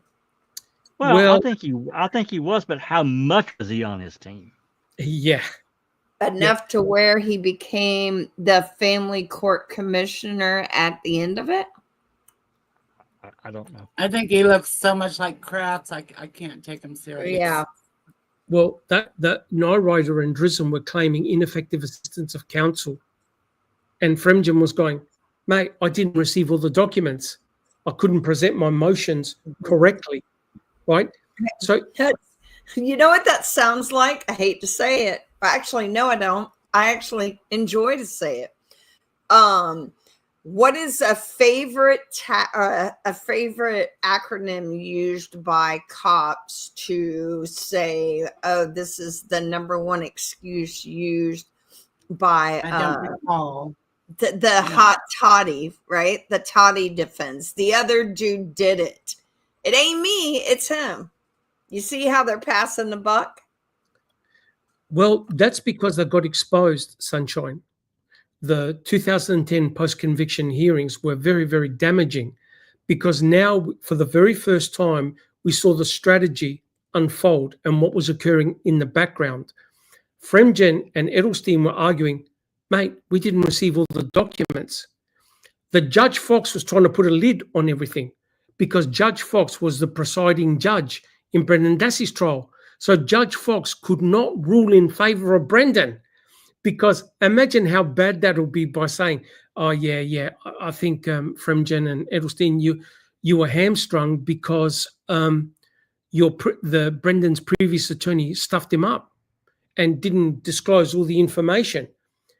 Fox couldn't do that. Fox said, "Well, we got rid of him. He didn't represent Brendan. I don't want to know about it." And the number one person, let me tell you now, and Jack 61 will back me up. You go through the post-conviction hearings, it's the most bizarre, surrealistic thing you've ever seen in your life because who was standing up for people like O'Kelly and also Kaczynski? Fallon. Fallon. I object, Your Honor, because of this. But wait a minute. Weren't they the defense attorneys for the person you were trying to prosecute? He didn't care. So Tom Fallon was arguing to make sure that there wasn't deep questioning done of Kaczynski and O'Kelly because they knew that what they did was unconscionable to their own client. They damaged their own client. Fallon is evil personified. He out of 10, They all are. he's an 11. Kratz doesn't even rank. Fallon, he knows the laws and how to use them like nobody else. That's what I was going to say. That's what's scary about that guy. He's so intelligent. He is, I won't say genius, but I think And he so probably slick is. and wise, unlike Kratz. Oh, yeah. And So confident. Fallon, so Fallon is a very shrewd attorney. Roger. And Kaczynski and Fremgen are not, right? No. So No. So it's a CYA move to protect them because it protects his case. And the end goal, remember, it's not necessarily keeping Brendan in prison. Brendan in prison keeps Stephen in prison. That's correct. Stephen in prison is the prize. Correct. So at all cost, Correct. Stephen Avery must remain behind bars Yes. for this to work, Yes. or for this to be a successful adventure, or And whatever you want to call it. You can't release Brendan under any No, circumstances. No, they don't really. I mean, and the fact that Kratz coins the phrase "sacrificial lamb," Yes. it reminds me yet again of Michael O'Kelly's little verbiage. The truth is but a chameleon within our words. Because without Brendan, Stephen Avery is not in prison. Oh, Brendan was the conduit. Brendan was the conduit. Oh yeah, he's the scarlet cord, right? He is the only way to secure and maintain a successful incarceration of an innocent guy that was wrongfully convicted in a state that had wrongfully convicted him and almost gotten away with it 20 years prior. Yeah. And Heavily. if Brendan taken the plea, Kratz would have seen himself and promoted himself like a hero, right? That he saved the kid from sure life imprisonment. Mhm. And now, because the family was telling him, no, do not take that. You have nothing. Why would you do that? You're innocent. Ooh. Now Kratz is the piece of crap, dickhead. That's actually, Neverly, that's actually a really good point. I think Kratz, and I know this is probably not going to be popular, I think Kratz actually may have felt a twinge of guilt for Brendan. But not remorse. Yeah, I could see that, but not. Yeah. And that's why he called him the sacrificial lamb. And that's why he produced that, all of that. I could see the guilt, but not the remorse one whatsoever. Yep. And he feels like it wasn't his fault that he couldn't keep him from prison from life. He turned it around. That he falsely confessed. Right. Yes. He Not turned it only around did and blamed he the family. falsely confess, but the family wouldn't allow Kratz to utilize the avenue that he was going to use to keep him from having to stay in prison for the rest of his life. Yep. Correct. Yep. Correct. Which means I just got one thing to say. I wish we had a legitimate, not a shill or a troll, person who has a belief of guilt or possible guilt that would join this conversation, because I would love to know other ways that this all happened without it being intentional, to put into my toolbox to think on. Yeah. But the other big issue is that, and Jack will back me up on this, we don't have the full picture. We don't know the wheelings and dealings that took place of communications that were lost. And quite clearly, when Fremgen tells the post-conviction counsel that, hey, I wasn't given all the information, and then suddenly this material pops up in 2024, is mind-blowing, because now what we're going to do, just to move along the podcast, we can extend this in an open mic and have an open discussion, get other people on board that believe that Brendan is guilty, and open this up. But I want this information out first so everyone can see it. Because when I read this document, something was not right. Something didn't make any sense at all. So let's quickly go over this. Kaczynski and O'Kelly interviewed Brendan Dassey on May 12th, right? And did a self-interview form. During the end of that form, and we've got the transcript of O'Kelly talking with Brendan, O'Kelly rings up Fassbender and says, look, my client wants to talk to you, blah, blah, blah. Okay, let's interview him on May 13th, the day after. After that interrogation, Fassbender and Wiegert say, ring up your mum or we'll tell your mum. Brendan rings up his mum and you have that phone call, shocking phone call where Brendan goes, I did some of it.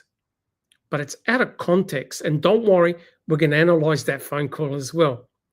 And so you've got this sequence of events. O'Kelly doing the self-interview form with Brendan, and Brendan drew all these pictures. Brendan talking with Fassbender and Wiegert one day after. And then you've got Brendan being asked by Fassbender and Wiegert, ring up your mum. The phone calls are recorded. You have the May 13th phone call. I think there's one on May 15th as well. So it's after the event. Fremgen would have argued I would have got everything suppressed, because had I known what was going on, I would have asked for a dismissal. What the fuck's going on? My client's attorney, or the client that I've got, his attorney was actually handing over all this stuff for the state. What the hell? Right? So now we've got this self-interview form that no one has seen before. I haven't seen anyone do any analysis on it. So can someone, who would like to read this entire form? So this is very important that we read it, because this is Brendan filling out a new self-interview form. Who would like to read it? I think it's important to mention this is the second Yes. self-interview. There was one Actually, Jack, yeah, I think it's number 3. probably. Completely written by O'Kelly, obviously, right? Yeah. Look, This he is just O'Kelly. put his name there. This is He O'Kelly. just put his name there. This is all pre-printed. That's Yep. freaking hysterical. He had him handwrite his name, but he typed all the other stuff in. But it's what he wrote that's important. Who would like to read it? I can do it. Never. Self-interview and information survey. Thank you for your cooperation and your desire to resolve this sensitive matter. Wow. This self-interview admission and survey is for, and then Brendan put his name, Brendan Dassey, to complete. The issue to be resolved is to determine everything you know about the day that Teresa Holbach died with Steve Avery and Brendan Dassey while in the bedroom of the house and garage of Steve Avery at 12930 B. Avery Lane in Michigan, Wisconsin. Teresa was tortured, raped, stabbed, shot, and burned on Monday, October 31st, 2005. Teresa's bone fragments and teeth were discovered in the fire pit behind the garage of Stephen Avery. Please complete your self-interview at the request of crime scene and statement analysis. You have been asked to complete this information survey as you have inside information about this incident under review. We need to know everything that you know about this incident. After you complete this survey, we will interview you and verify your information about this incident. Any comments? Wow. It's got psyops written all over it to me. Jack? Yeah, I like this teeth, the plural thing going on over here, among other things. So Brendan just put his name there. He wrote Brendan Dassey in his handwriting. Everything else was pre-printed. Everything was pre-printed. Now, wait a minute. You notice the whole murder scenario is laid out. Everything. Yep. Everything. How is Brendan meant to be doing a self-interview form if O'Kelly has already pre-printed everything about the crime? Exactly. Done. Isn't It's it like unreal. I need to get you to say. on the dotted line? Yeah. I need to get you to say what I've just told you here. This is like a cheesy attempt at a CIA black op in a movie, yet it's reality. Mm-hmm. I mean, seriously, like if it's not screaming brainwashing 101 by a amateur, I don't know what would. Okay. Now, I want to ask a question in chat. Has anyone seen this form before? I hadn't until the document dump. Anybody else seen it? Me either. No, No. not No, until I've seen the No. other one. not until October of 2024. Yep. Yep. Me. Yeah, I've seen the other one where it says, yes, I'm sorry, and no, I'm not sorry. Yep. But not this one. This is going to blow your mind. Can we have the next slide? So all this is pre-printed, but there's something weird. Can someone read out the date that Brendan set for the interview? May 14th. May 14th is what it says. Oh, it's scheduled for then. Is there I anything don't see it. you see where I've got the red arrow? The red Oh, arrow. there. Yeah. May 14th. What is wrong with Sunday, May 14th? That's 2 days later. Yeah. But Is it a Sunday? yeah. No. Yeah, it's a Sunday. I checked. Good. Wait a minute. So O'Kelly did a self-interview form with Brendan on May the 12th. Yeah. Yep. We went through that. On May the 13th, he got re-interrogated by Fassbender and Wiegert That's right. on May 13th. On May 13th, he rang up his mum and with a phone call. Wait a minute. One day after the interrogation on May the 13th and the phone call to his mother, he gets to fill out another self-interview form Wow. on the 14th. Yep. Has anyone ever Wow. seen that before? And now you No. might be thinking, wait a minute, this is an error. If we go all the way to the end, it's May 14th and the time. Brendan, You know what else? Brendan Dassey filled out another one. Cleaning up that confession. Yep. Sunshine. It was also Mother's Day. Interesting. Uh-huh. Interesting.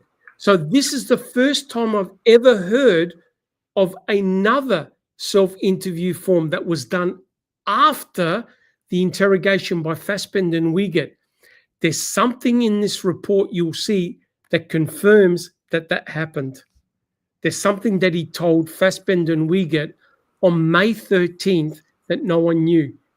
And it's in this. So wait a minute. Who gave permission to O'Kelly to do another form with Brendan? Well, that would have had, but to me, Kaczynski? Kaczynski would have been the only one. Yeah. Or did he do it without anyone knowing? Well, And who asked Kaczynski to have it done? we don't have any Fassbender and Wiegert? communication with Kaczynski between him and O'Kelly that I'm aware of, and no emails or phone calls because Kaczynski was at his National Guard duties. Mm-hmm. Yeah, right. Or is this simply a cut and paste job? Because is there any of Brendan's handwriting on the bottom half of the page? At the end. No. Not on this one, but at the end there is. Yeah. So he could have very well have, these could be a compilation that he has, that he is creating, and then because I don't, you know how you can tape them together, make a copy, then scan it in and load it up, and then it looks like it all occurred on one visit. Yeah. But we don't know what, honestly, we don't know.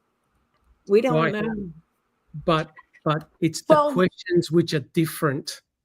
So O'Kelly has modified the questions. And it occurred after the Wiegert Fassbender interview. Do we also Well, have but- the one from the 12th? Huh? That shows the difference? Yeah, We have the one Yeah. Yeah, from we Yeah. the went through- 12th? Yeah. we went through it. Okay. And Wait he a second, did I have a one. question. When did Crack tell him to go and get a clean confession? That was on the 12th. Yep. Okay. That's why Wiegert and Fassbender interviewed Brendan again. Now, the reason why I'm suspicious is who sat on the interrogation on May the 13th. Kelly. Kelly. Kelly would have been writing down notes.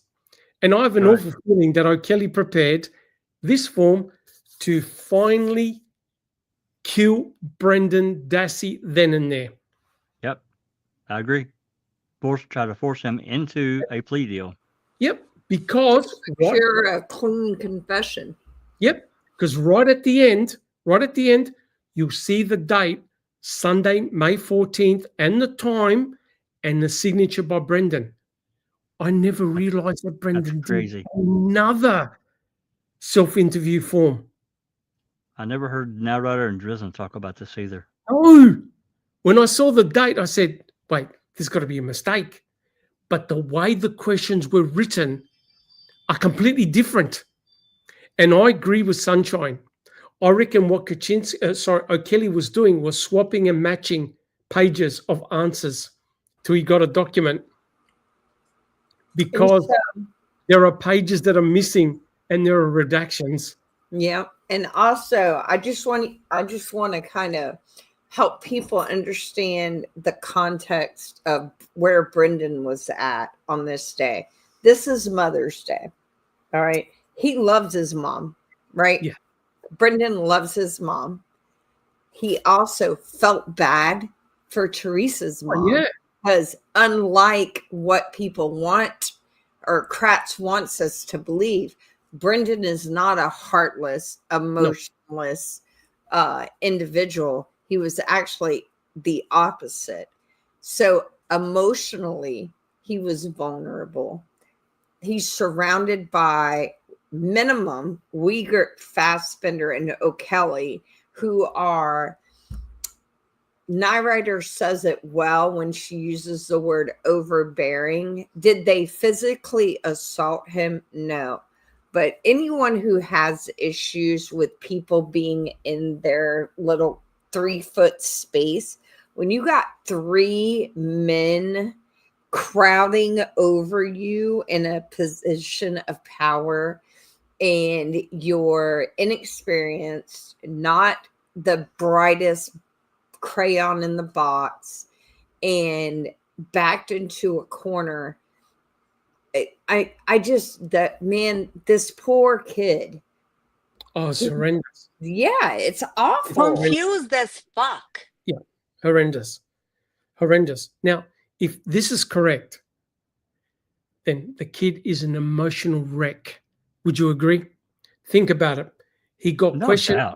He got questioned by O'Kelly, who said, "You want to have a family, or do you want to spend the rest of your life in prison?" Then he got interrogated by Fassbender and Uyghur for a bit, I think close to 3 hours or something. Then he rings up his mother, and then suddenly the day after, he fills out another self-interview form. This was the coup de grace. This was what O'Kelly was going to hand over to Kratz. Say, right. Here it is. It's all here. Here's your clean confession. Right? But, guys, shall we continue? Yeah? Yes. If we look at the next slide, have a look how O'Kelly protected himself. Check 61. You want to read what's in yellow? And look, yes. And Brendan signed it. Okay. Can you read it? Yeah. Oh, yeah. I understand an analyst will review my answers and information that I write as part of this forensic interview. My written answers and information will be used for evaluation, education, research, and linguistic analysis. I authorize the analyst to release any and all data to authorized persons. I release and hold harmless the agency and analyst from any and all liability. And Brendan signed it. And he signed it. God. My God. Would Brendan understand what he just signed? No. Not a word. No. I fucking hate him more than ever. He is a slime ball. Right. He is sadistic. How did he interject himself into this I don't know. Was he paid by the state? I'm not saying he was. I'm just asking questions because he was so pushy and he was like the main figure there, not Kaczynski, but O'Kelly. He was paid by the state Yes. because he was hired by the public defender's office. The public defender's office is paid from the same funds that fund the DA. So Okay, yeah, I can see that, but I meant like on the side. well, they're all. So here's the thing. Public defenders are not all bad. They're not. Okay. No. I'm not saying that by any means. And a lot of the larger counties and cities actually end up contracting out private attorneys to do public defender work. And they'll do it because defense attorneys have to do so much pro bono stuff because it just looks good. And a lot of them want to do it because it's the right thing to do. In these smaller counties, though, the issue is how you work with the state determines how many cases you get. And when you're not getting a lot of private cases, you become dependent on the revenue generated by your contract with the state or the county. And so are you going to play ball and I'll throw you more cases, or are you going to be, difficult to work with and I'll throw them to Joe Blow down the street? I do want to add, do y'all remember back in the day, the carbon trace paper? Yes. You know what I'm talking about? Yes. I do. Oh, absolutely. Right. Brendan's signature is not hard to duplicate. I mean, it would probably take me, I'm not going to pretend I haven't signed my parents' names to a bunch of stuff when I was a minor. I could duplicate that signature and you wouldn't be able to tell them apart in probably 10 minutes. If you were someone who did it often, probably the second time you'd have it right. If you got a stack of those forms, you know what I mean? It wouldn't take you but 10 minutes to fake his signature. So did he sign this form? Yes. Yes, he did. Yes, he did. But did he sign that specific form? Yes, I agree with you, because look what's on the bottom of this page. I split the page. It's actually wonderful. If you have a look at the next slide, look what Brendan filled in. And Brendan hand filled this in. See it? Sunshine? And look at the date. Look at the date and the time. So that was Mother's Day. Mm-hmm. Do you know what? You know what day he filled in the first form? On Easter. Mm-hmm. Isn't it interesting they do that? Huh. Yes, for psychology, psychological impact. Mm-hmm. So there you can see that Brendan filled in the details, the time, and everything. So that was on the same sheet. So Brendan had filled it in. But what does my head in? It's the 14th. Mm-hmm. You can't make that mistake twice. And look at the time he started at 1:56. I think it's 1:56 p.m. So on Mother's Day, Brendan is filling in a new self-interview form after he phoned up his mum and said, I did some of it, Mum. What the hell? Oh, yeah, they were definitely, I try not to curse anymore, so I'm going to bleep it, but they were definitely mind F bleeping him. Yes, no question. All right, now, guys, let's start the interview. I don't know how far we're going to get.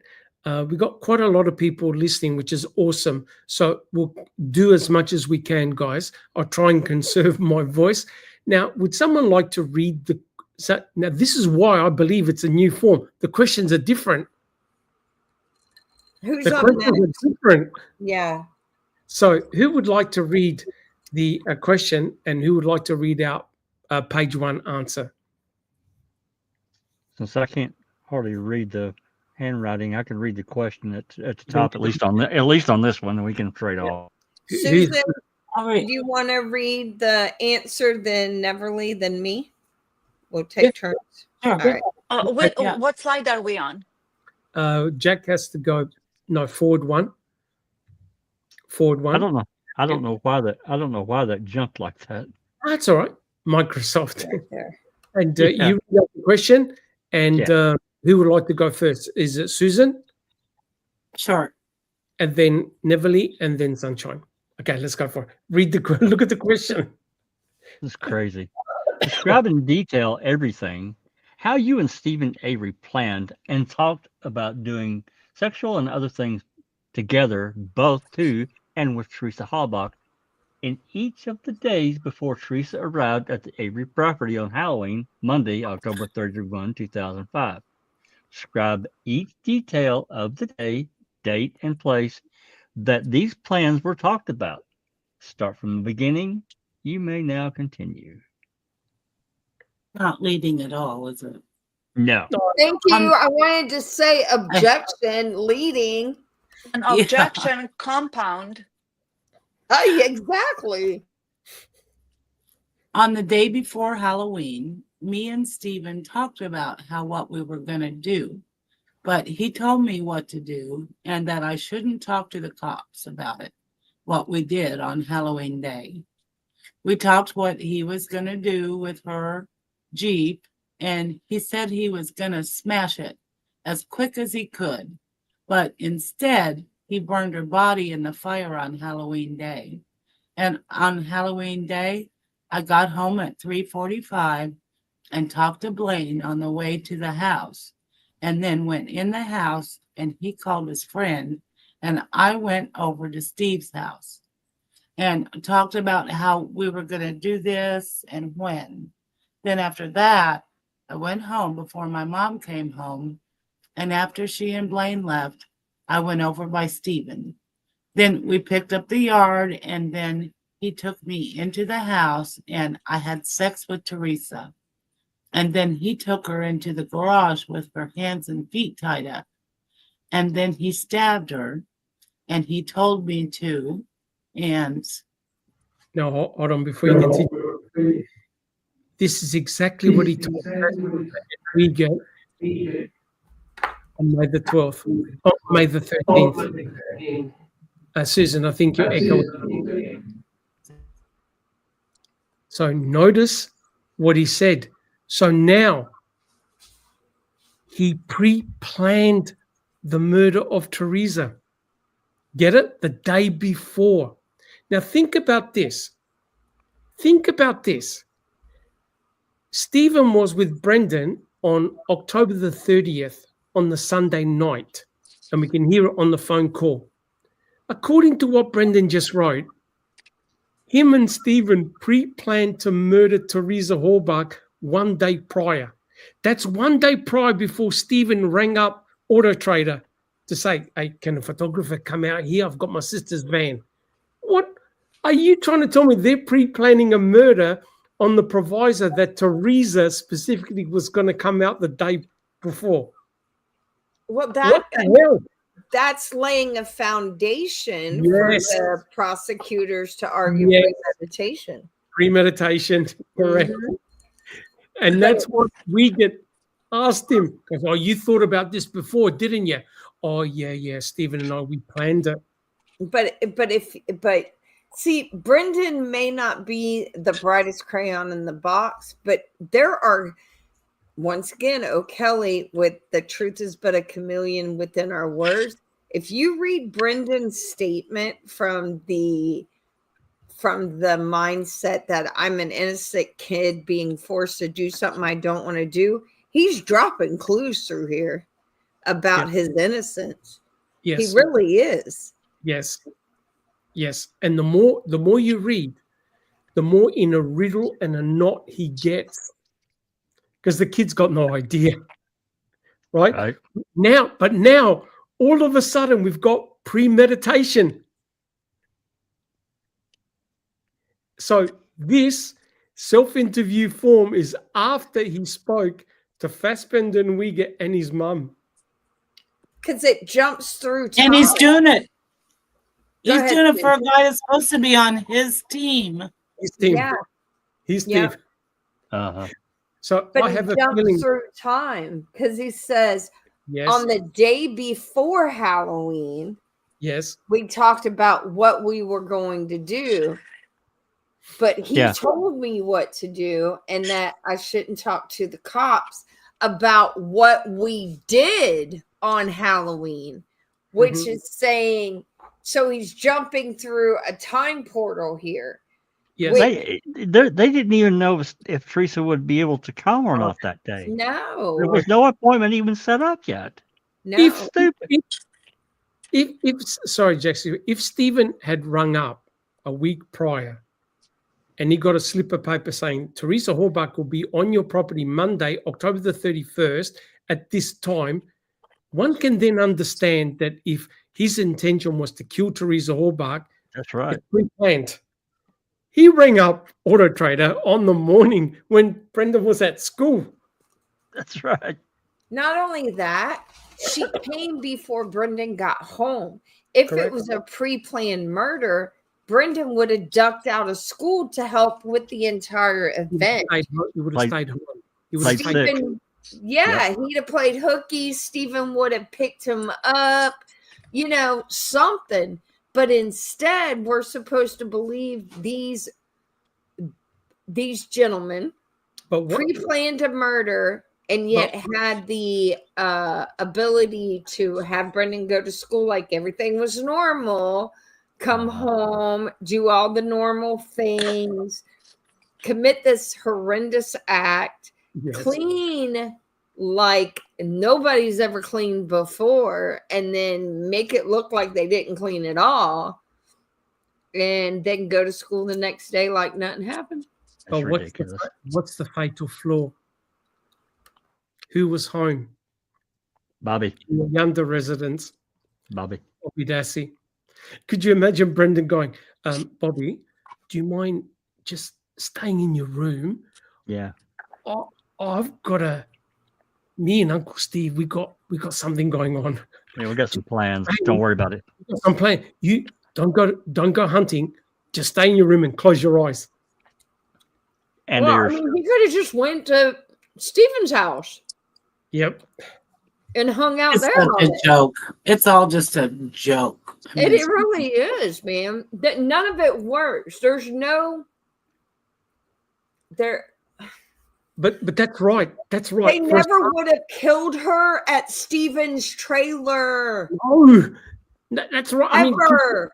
could you imagine the whole ruse is that Teresa has to come onto the property and Stephen has to encounter Teresa, and Bobby sees only Teresa taking the pictures. Bobby does not see any interaction between Teresa and Stephen. Now, wait a minute. How in God's earth is Brendan Dassey, a 16-year-old kid, sitting in class through his normal class going, we're going to kill Teresa. We're going to kill Teresa. We're going to kill Teresa. Oh, shit. It's 3:45. Oh, school's finished. I've got to get home. The whole thing is the most bizarre story, and yet Brendan is writing this, and no one's going. yeah, it's preposterous. And yet, what if Fallon said? They premeditated. They planned it. They planned it. How the hell did they come up to that conclusion? No This way. is You had the mother home. You had the mother home. You had the two brothers home. You had people walking in and out of the property, and they pre-planned this in broad you had daylight. Ma on the golf cart who was nosy. Because the Correct. older you get, the more nosy you are. Correct. I say that from experience. And oh dang, I'm gonna lost my thought. What was I gonna say? Oh, the roadblock. So that roadblock on Q, it was Q, right? 33. Okay. That roadblock that they never discussed, that was there and then disappeared. I I strongly think, and I've said it before and I'm going to say it again, the phone calls with Jody made them have to move where they wanted the crime to occur. And that threw their whole premeditated plan of how to convict Stephen Avery of a crime he didn't commit. They had to pivot and come up with something on the fly. And this is the result of that. I think there was another plan for convicting Stephen Avery that did not include Brendan Dassey. Cuss was in the road. It didn't work. Yep. All right, guys, do we continue? We don't have to do the whole thing. We can get up to a point and we can stop and we can continue next week. I don't want to rush it because we've got some great discussion and I'm sure we've got plenty of questions in chat. So we can do a little bit. Guys, are you happy? Sure. Yep. Let's do a few more pages. Yep. Yeah. No, I'll pick this up and let Susan continue. And then he stabbed her and he told me to, and next page. But Susan. I did, but I did not look because I can't look at that stuff. And then he picked her up and put her in the Jeep of hers. And then he said he is going to burn her in the fire and get rid of her Jeep by smashing it in the crusher. Then after he took her out of the Jeep and put her on the floor and shoot her about 5 or more times, but I wasn't looking. I was at the big door in the garage. Then he put the gun down and carried her to the fire. But he checked her pulse to see if she was died. And he said there were not pulse. So he took her to the fire and I grabbed her feet and he had her hands and put her on the fire. Then went back into the garage to clean up the blood on the floor and to use bleach and gas and paint thinner. Then we took her cloth and wiped up the blood off the floor and took them to the fire and put them in the fire. Then we washed our hands outside with the hose and dried them. Then after a while, we took the Jeep down to the spot where the crusher is, close to, and we put branches and car hood and Stephen something under the hood of went under the hood of her car and did some things that I didn't see.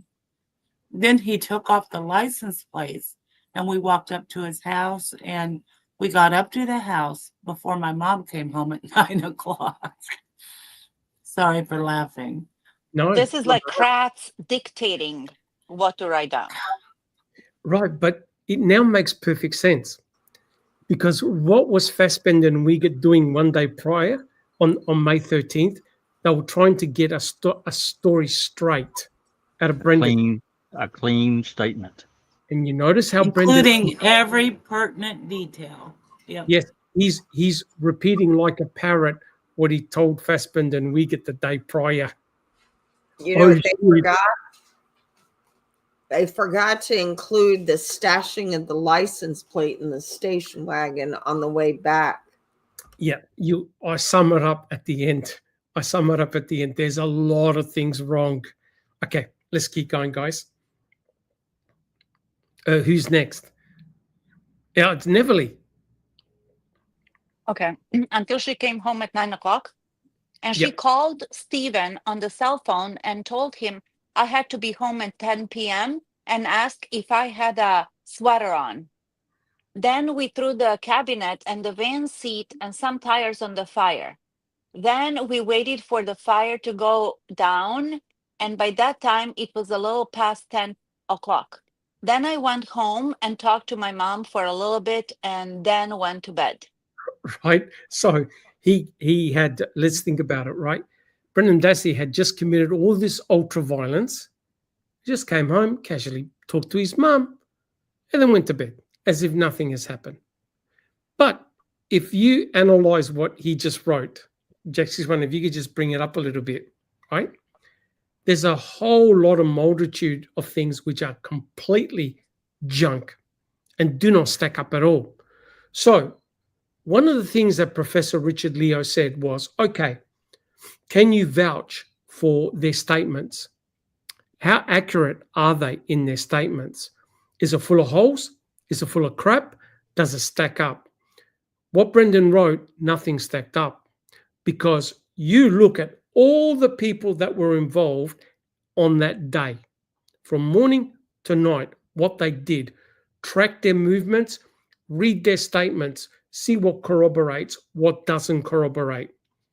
We know that through multiple statements that on Monday, October the 31st, Barb, who's Brendan's mum, was dropped off home by Scott between 7:30 and 7:45 by the latest, because Scott said, hey, I was home and I watched that crime show by 8 o'clock. I was home. And it makes sense because even Barb said we went to visit Scott's mum at the hospital for only a certain amount of time and I got dropped off home by Scott. The other important thing is that we looked at all the cell phone records, all the records. There are no cell-to-cell phone calls between Barb and Stephen. So what Brendan is recalling saying, oh yeah, my mum rang up Stephen. Stephen said, I've got to wear a coat. I've got to be home by a certain time. That wasn't October the 31st. In fact, there are phone calls between Barb and Stephen, I think a week prior. A week prior. Brendan is getting his times and events totally screwed. We know that Brendan was with Stephen on October the 30th in the garage because we get a phone call 8:44. We got that. So what Brendan is saying, what he's recollecting is complete garbage, right? And we know that there's a recorded phone call between Stephen and Jody on October the 31st. Stephen's outside. Stephen's got eyeballs directly to his sister getting in the car and leaving at 9:06, which means how can Brendan be talking to Barb and then gone to bed? It didn't happen. Barb went to go and see Scott and likely stayed there overnight. And look what Sunshine Christina said. And it's all backed up. Brendan is now leaving out detail, but he's now including new detail that he's never said before. So Brendan has gone through another reiteration. And who did he last talk to? Fassbender and Wiegert 1 day prior. Guys, this was meant to be the clean confession for Kratz. And it fell into a heap. It was a disaster.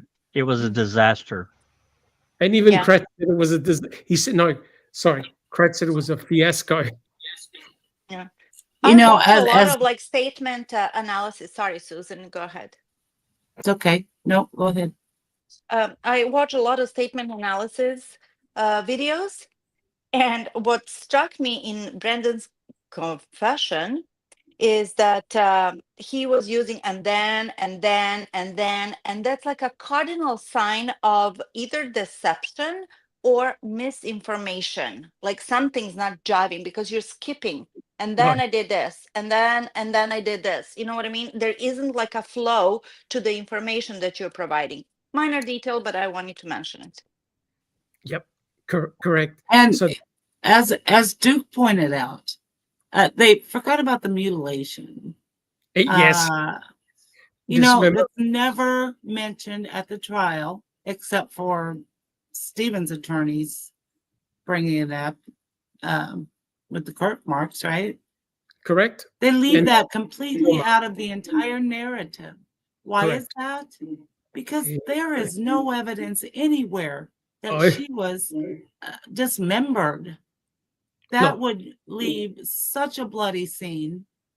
They can't explain it. So they just conveniently ignore it.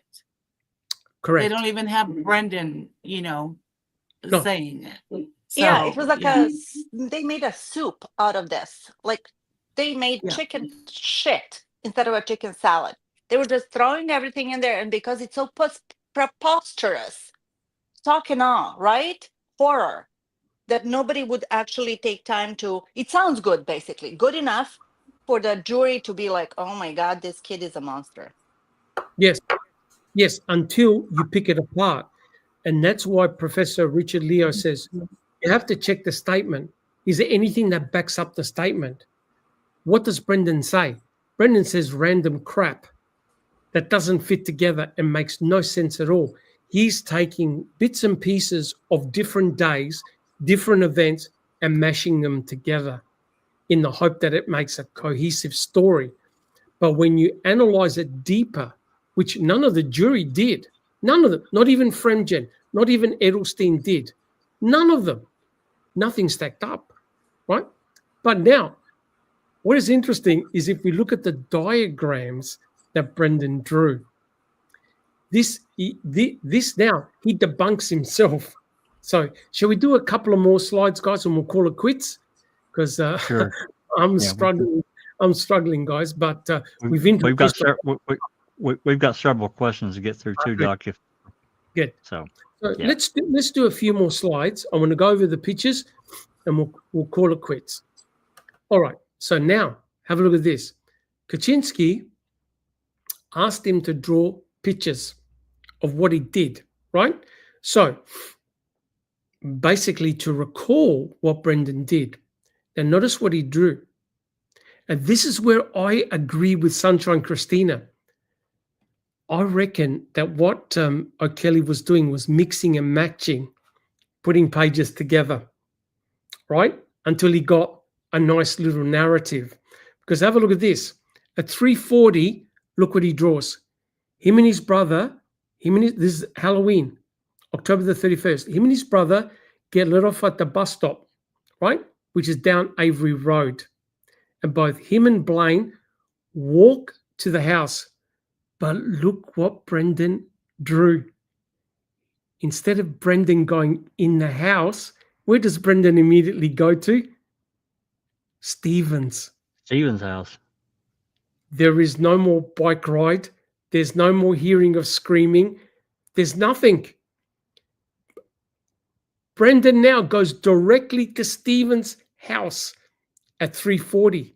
There's one problem. He's with his brother Blaine. And his brother Blaine said in court, my brother was home. He was playing games. He's in my house with me. Brendan never left the house. And Brendan even saw Blaine get dressed up for Halloween. And Brendan was home. His mum even saw him. But notice what Brendan drew. He's gone to Stephen's. And look at that. Look at the time. 4 o'clock. He's in Stephen's house at 4 o'clock. Now, explain to me. And there's fire. And there's a fire. There's a fire. No one notices a fire except Brendan now puts in fire. So tell me, how can Brendan be in two places at once? How can he be at Stephen's at 4, yet he's at home playing computer games and watching TV? Can't work. It doesn't work. No, it's a disaster. Brendan's got no idea. And that's why Fallon said, Brendan went over and then came back before his mum and then went back over. But this is why they tried to pretend these forms didn't exist. Yep. But he's the best one. When I saw this, I just shook my head. See the picture down below? That's Brendan Dassey having sex with Teresa Horbach, chained up to Stephen's bed. Look at the time. Look at the time. 8:15. What is in the corner? Closet. Stephen. Stephen. Oh, that's supposed to be Stephen over there? Yeah. Stephen watching Brendan having sex with Teresa. And notice that Teresa's now got rope on her hands and chains on her legs. But look at the way Brendan drew himself. Does that look like a Wow. sophisticated drawing to you, Susan? Mm, Wow, just wow. I mean, this is such a. I could not imagine having the audacity to have a child draw something like this. And then when this is what they produce, thinking that this is truth. actually going to help a case. That's the truth. According to the state, according to Fallon, Kratz, that's the truth. I mean, this is why this was never submitted as evidence. This really screams, this kid is not capable of doing much. Wow. Yep. Wow. And that's why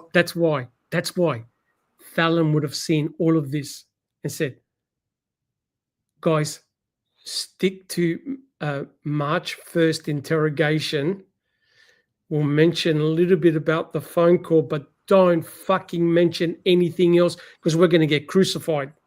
Don't let this worksheet come out. Don't What's this thing called? Self-interview. Bury the self-interview as deep as you can. Yep. And they did. That's what they did. That's exactly exactly what they did. Yeah. If I was a slimy DA, that's what I would have done. Yep. But if you look at the next page, Jack 61, we'll do 2 more pages, then we'll call it quits. Dr. Silkman, your protege Duke said, here's our in situ photos of the burn pit. Correct. Yeah. Correct. Nailed it. So Nailed it.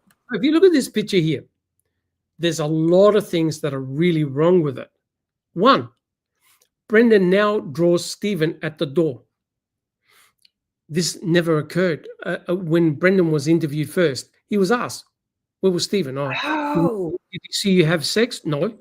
So now he puts Stephen at the door, watching him have sex with Teresa Horbach.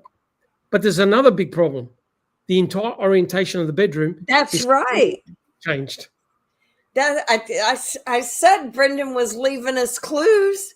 That ain't even Stephen's room. That's not how Stephen's room looked. No, that is not Stephen's bedroom at all. The entire bed is reorientated. That's right. Because if you walk in from the bedroom door, the closet's directly facing you. The bed's up the top. Correct. No, you walk in, it's to your left on the other side of the bed. Correct. It's the other side. Everything is flipped. Where the dresser is. And the dresser is in the wrong spot too. No, not from the door. No. Yeah, it is. The closet. The closet is fixed. That doesn't move. It's in the right place. The only the closet is because it's fixed. The dress is in the wrong spot. What I'm saying is, let's say that Stephen's standing in the doorway. Okay. Where should the closet be? Let's make sure I'm oriented right. Is correct in Where the is correct that? spot. Yeah, the Bed's closet. in a different is spot correct. here. The closet is correct. The The dresser Yeah. would be to the left-hand side with the TV on it. The bed's in the wrong spot. Yes. And the bed's in the wrong spot. It's where the bed should be here. Correct. That's right. So Correct. what I'm doing is I'm pretending like south is where the door is. So south is where the dresser is in the photo. No. What I'm saying is let's orient all of us to where we're all looking at it in the same lens. So for me, I'm saying that where the door is on the photo is north, and east would be the bed, the dresser would be south, and the closet would be west. I'm not talking to you, Tank, but thank you. So that being said, the bed is in the correct position, correct? No, No, No, bed No. should be the here. bed would be directly to Stephen's right if he's Correct. standing in the door correct. That's what I'm looking saying. in. Let me Yes. try that That's not- again. Hold up. Look at. I'm not talking to you, Tank. Stop now. So we're all looking at the photo, right? North, east, south, and west. North, in reality, is where the door is written in the photo. Correct. Correct. The bed is on the east. Yes. The dresser is south. Yes. And the closet is west. Correct. All right, in this photo. Now, in Stephen's trailer, the door should be on the south because you're going to walk in, and then the bed is going to be on the east wall where it's at. The closet is going to be north of you, straight ahead. Well, if you want to look at that way, yes. Yeah, So you can. that way Correct. we can all discuss it to point out what we see wrong with the photo. Yes. All right. Yeah. Now, how are y'all seeing it? Because that's the only way I see to look at it. Well, No, look. Why If You have to look where bring it Brendan, differently. yeah, here's the hallway behind Stephen up top, That's the hallway. coming down the Yeah. hall, and here's the door. As for what we have seen in the photographs, the bed should be directly to his right. Correct. The closet is Oh, over I here. see what y'all are doing. Y'all are Yeah. just flipping it from how where Stephen's at. You're turning the photo around No, instead of looking at No. the it bed's from in, the your bed's in, the bed perspective. the bed's in the wrong spot. The Barry bed is- drew and the this is bed. why people say he rearranged his room because Brendan So it's could see down the hallway at Teresa. Correct. Correct. So But if the that's bed, not the case. if the bed was on the west eastern wall, you cannot see Teresa Hallbach pinned up to the bed from the hallway. Correct. Right. Right. And the Because- dresser is on the I- wall, the bed Yep. is on Yeah, here. that's correct. Yeah. So where the bed is now is where the desk and the cabinet where the key was found. Correct. Right. Even had all those documents and chairs, and there were no divots in the carpet, and there was no proof that anything was moved. Oh, I see how y'all are looking at See, it. so see the east-western wall where it says door? Right on that wall up above the bed head was where the rifles were placed. Correct. Up here. Right. Up there. Yeah. Brendan had no idea about the orientation of the bedroom. And that's why Wiegert goes, "Are you sure?" And that's why they got Jody Stokowski to come in and say, "See that orientation of that room? That's how it was in August before Right. she went to Uh-huh. prison." That's right. Jody had no, and that's why I reckon some of the phone calls are suppressed because they probably Stephen probably said to Jody, "Oh, guess what? I changed my bedroom. They don't want that out because I that'll think that's a possibility. that'll debunk instantly Brendan." But my major issue is this: at 8:15, where was Brendan? He was At home. He was home. His mother got home at about 7:45, the latest. And Barb didn't leave till 9:06. And you know Right. who saw Brendan? Blaine, Bobby, and Barb. And Barb. And Barb. He's my mother. That's right. That's right. And yet he put down 8:15 committing rape. The They kid was- put down 8:15. What were you doing at 8:15? yeah. They have it printed on there. And let's add to this. When were the phone calls with Jody? Let's go ahead and insert that in. 5:57. 36. Yep. Oh, I'm sorry. Yeah, yeah. I think 5:36, 5:37, and And 8:57 and 8:57. And both of those phone calls were 15 minutes in length. 15 minutes. That's right. And the first phone call at 5:36 or 37 went for 15 minutes, and then he rang his brother for I think 5 minutes directly after. Yep. He called Okay. Chuck. And Good. they were both on Good. the house line, not Yes. on the cell phone. Yeah. And they were recorded. We got them. No, I know. I just want to make sure if there's anyone that's, trying to like new or whatever. I just want them to know that there is those two events for sure occurred, and we have the recordings, like you said. And so Stephen pressed pause, right? Press pause on this whole thing and went and talked to Jody and had 2 normal conversations. Yep. During all of this. Yep. I'm still trying to figure out how y'all are looking at this picture different than me. Well, if you look at one of the photographs. Just look at one of the photographs that we have, and that'll orient you right away. Yeah, and Christina, imagine yourself standing at the door of Stephen's bedroom. Okay, forget north, south, east, and west. Okay, because you're standing right there where Brendan's put him. You're standing there looking into the bedroom. Right. Okay. What you see straight ahead on that wall to the left would be the dresser and the little table where they found the key. Mm-hmm. And to your right would be the bed, the closet over to the right of the bed. Mm-hmm.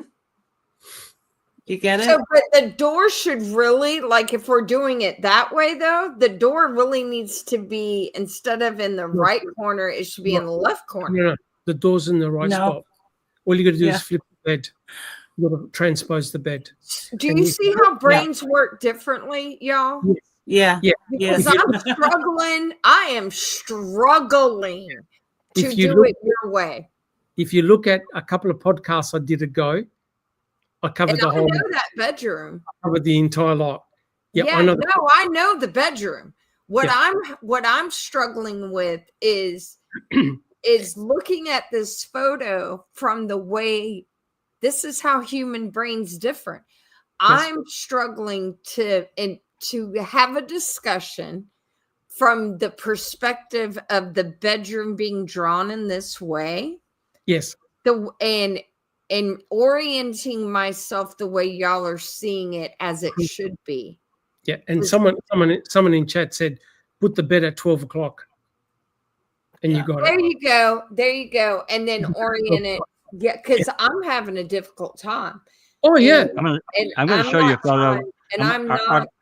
Our ending photo. Our ending photo will show you exactly what we're talking about. Okay. And then I also want to, because this is one of the things that has bugged some people throughout the history of research in this case, the TV show that Barb and Scott wanted to watch, Prison Break.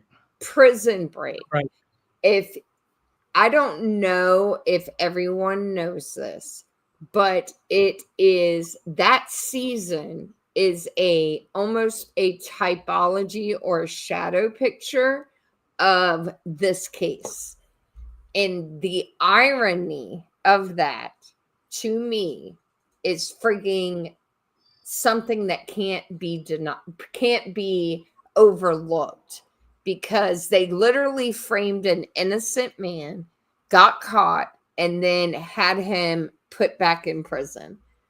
And then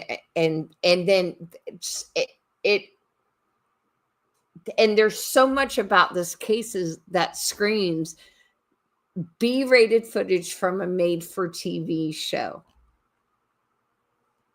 Uh-oh. We can hear you. Okay, but Dr. Silkman's face went away. Oh, he had to step away. Yeah. Okay.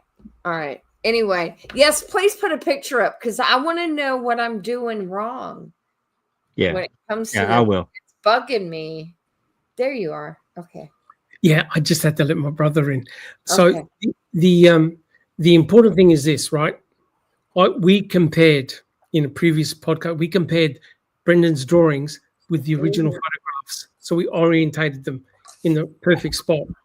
So what is fixed is the where the gun racks were, that's fixed to the wall, and the closet is fixed to the wall. So therefore, they're immovable. But Brendan got the entire orientation of the bedroom completely wrong. Yeah. And So- he knows it enough to not do that. Yeah, which suggests to me two things. Either Stephen completely changed his entire bedroom, yet was stupid enough to leave the key, right? So it's found, and he doesn't need a key to put a car in a crusher. That's bullshit. You don't need a key. Or simply that Brendan remembered the orientation of the bedroom months ago.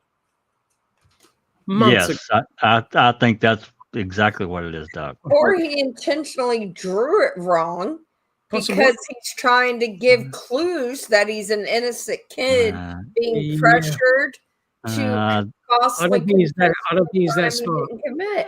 yeah, I don't think I he's don't that think smart. he's that smart either. No, he's not very sophisticated. Because He's pretty. remember what- He's I think the Pretty much last like- time he saw Steven's bedroom, that's the way it was laid out. that's Yeah. what I think. Yeah, because But they he went in- hadn't been in the trailer for a while. No, they went in there. No one mentions, oh yeah, we've got evidence that Stephen has moved his furniture, but somehow was able to move all the dust. You're thinking, that doesn't No make way. With all that crap in his No. desk. Oh, And he geez, had a no. lot of stuff right on his desk. So what Brendan is drawing here is probably from a past memory, but he's now put himself in a place that he can't be. At 8:15, he's home. He's got multiple independent witnesses that saw Brendan at home. And here's the other issue. No one saw him leave. No one saw Brendan leave again. No, So you got Tom Fallon, who's meant to be a senior guru. He bypassed all of this because he knew it would have been taken apart. Now, Fremgen said, he didn't have any of this stuff. He didn't have it. So Fremgen can't argue in court, Your Honor, my client has drawn all these pictures, it's all bullshit. He's here. He can't be over there. He didn't have it. He didn't have it until later, until after the court case. It was all over. So Fallon took advantage of that and said, yeah, he did this. Brendan went over there, came back. He said he came back before his mom. Oh, we got on the phone call. So therefore, he was able to patch all this crap together and the whole thing fell apart. Now, Jack 61. I was going to say he sold the story. He There's sold the another- story. He Now- is another created event. Yep. Now, to prove to you, have a look at the next slide. That'll be our last slide for today. This proves to you that Brendan did another self-interview form one day after being interrogated by Wiegert and Fassbender. You know why? Look at the route that he drew where he took the RAV. Have a look. What's different about that route?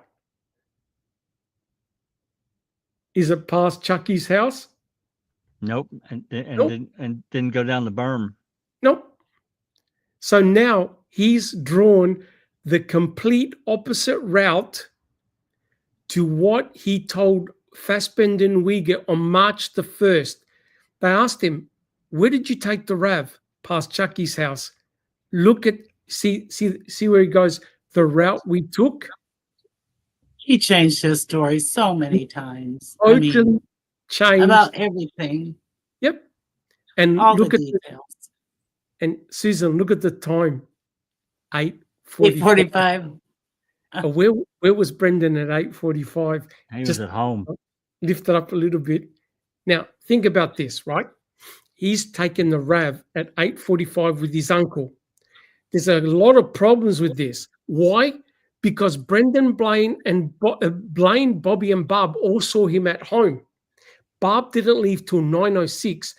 Stephen saw her leave. Blaine's home from trick-and-treating. He was dropped off no later than 8:30, right? And Bobby's still home. What did Blaine say? Me and Brendan woke up our brother Bobby. Yeah, because he had to go to work. You had to go to work. You now have multiple witnesses saying Brendan's home at 8:45. He ain't pushing a RAV or driving a RAV to the bloody pit, right? How the hell? And to make matters worse, at 8:57, Stephen talks to Jody. Another normal conversation. A normal conversation where he goes, I'm really worried about my sister. It's Scotty, Scotty, Scotty, Scotty. Are you honestly going to be talking about trivia after you've just done all this horrendous crime to a 25-year-old woman that you don't even know? Would you have even answered the phone? No. So let's play a devil's advocate. Yeah, let's pretend we are trying to establish a alibi while we're in the midst of committing a crime.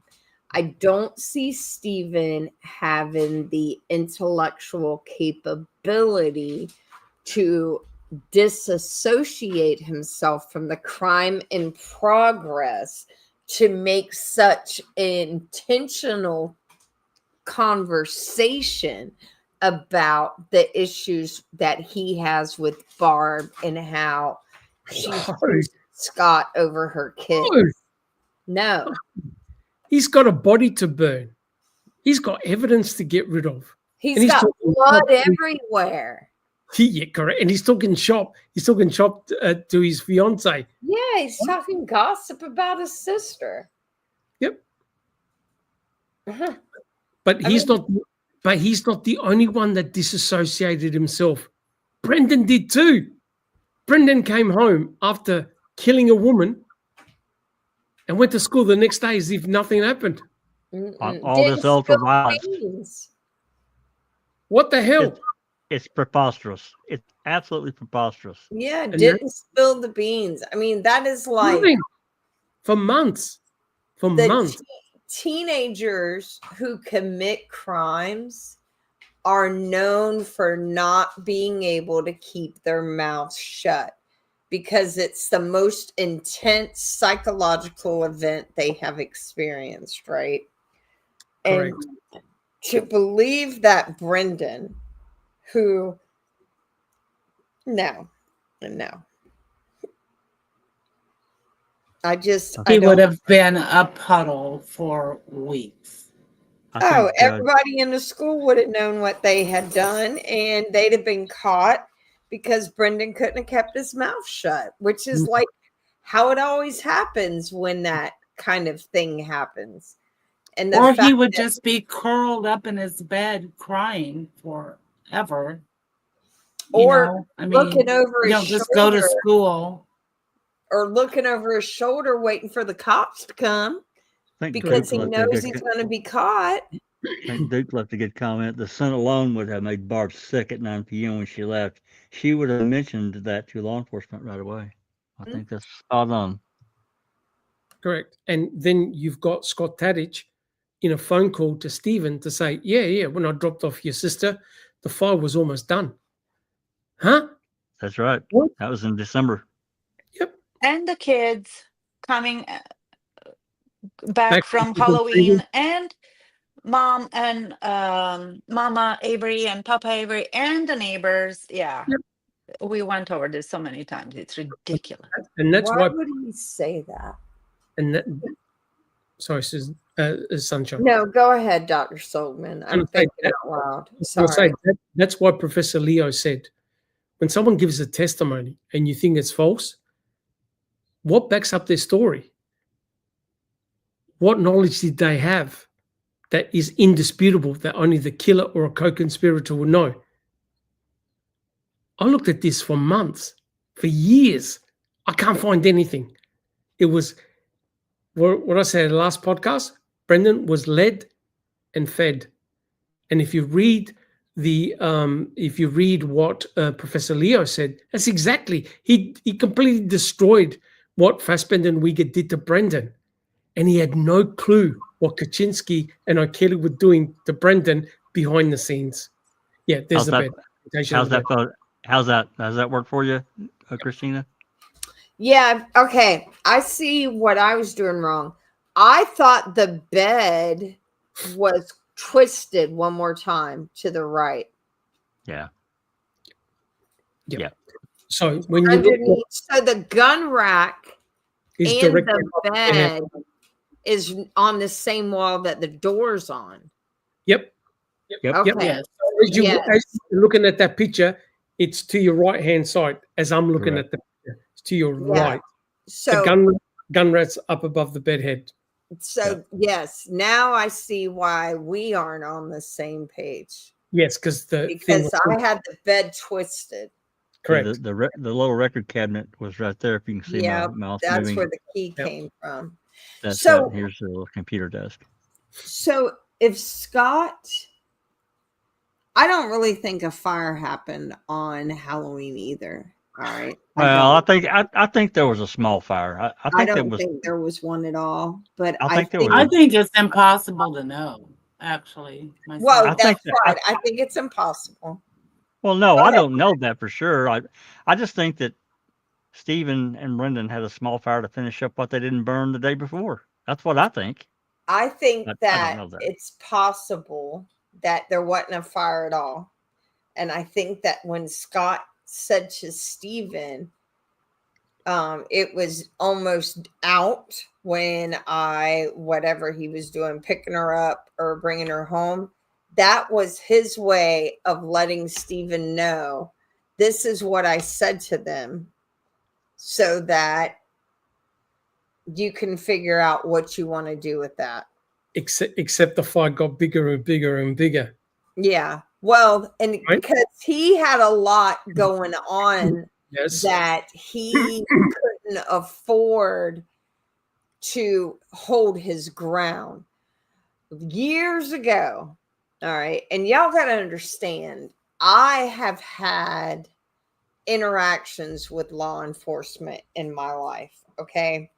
So years ago, somebody told me, you want to keep your name out of the government, meaning law enforcement's mouth, because once you're on their radar, then you're in their crosshairs. And I never understood what that meant until I got where my name was in their mouth. And so he had an unemployment claim that he was trying to process. He was also, doing probably some shady stuff, because that's just how it is in small towns. And I think they pressured him like they pressured everybody else. And that was what he committed to, was seeing a fire. Well, he was I also angry. think he didn't like Stephen. Oh, He no. He didn't like Stephen, but he was very angry that he was called up to testify. Yep, because he didn't want to mess with, he did not want his name brought into it. He No, probably and- had his own dirt he didn't want to deal with. But here's the problem. In my opinion, it was Kratz that threw Bobby and Scott under the bus. And that's why they had to provide the mutual alibi of, Totally. oh, yeah, I saw Bobby. And Bobby goes, oh, yeah, I saw Scott. How did you know what time this occurred? Oh, I thought that Scott would look at his clock. Who was I it? think that Kratz provided that, told them about that. Possibly. And that's why he accepted it. Otherwise, he could have torn him to pieces because Well, it's so idiotic. He could have, both of them could have been potential co-conspirators. Yeah. Because if you look at the timing places Scott, Bobby, and Teresa at the same time, at the same place, in the same location. Mate, it's either you or Bobby or Stephen. Who is it? Stephen hasn't got an alibi. Absolutely But- not. Bobby and Make your- Scott Make have your a choices, mutual guys. alibi. Be careful. That's right. Correct. All right, guys. Well, look, I reckon we'll leave it there. We're nearly done 3 hours. I Yeah, didn't we've want got- to. Yeah, we've got roughly 20 questions. Some of them are just comments that we can read and move on, but I think we can get through these pretty quickly. So I just want to say while you're pulling them up is divide and conquer has been around since Julius Caesar. All right. It's like, and we know what all he did. And that, divided or what is it? United we stand, divided we fall. And I think this case highlights how they implemented that strategy to achieve their goal. Oh, Jack 61, everybody else will say the search was not for the truth. No, that was never the driver. That was not the driver. The driving force was to nail Stephen. Unfortunately, Brendan was never part of that narrative. Brendan literally walked into it. The goal was to derail the depositions and halt the civil case by any means necessary. That's right. In my opinion, that you're correct, 100% correct. I'm 100%, I'm 1,000% convinced something was going to happen to keep Kasurek and Vogel from giving their depositions. Okay. And that's and here's another little interesting aside. Most of us believe that prior to knowing about the Gregory Allen DNA match to the Minnesota victim. I think if the DNA match to the Minnesota victim had come out in 2016, if someone would have been able to find that info then, there could have been a potential for... I think it would have exploded. Oh, yeah, because the media spotlight was still on this case. That's right. Yep. And isn't it interesting that it didn't then? And yet I stumbled onto it when? Like in 2020, I think April of 2022. Yeah. I think I found out prior to that, but it took me till April of 2022 to get the records. I think I found out in 2021. I know you were talking to several people. I remember that. Well, I forget what made me do it. Oh, you know what it was? I started doing just random searches of everywhere Gregory Allen had spent time in prison. I was just bored, and I started trying to find his mugshots. And he had done time as a juvenile in Minnesota. And when I punched his name in, because he wasn't off, or he was not off probation yet. He had finished his concurrent prison sentence, but he was still doing probation. I mean, who gives a lifelong multiple sexual offender concurrent sentences? Because he's not doing a life sentence in Wisconsin. He hasn't been charged for Penny Bernstein and won't. Statute of limitations. For it. But they could have gave him a consecutive sentence. So if he ever did make parole in Wisconsin, they would have been guaranteed he would never be free again.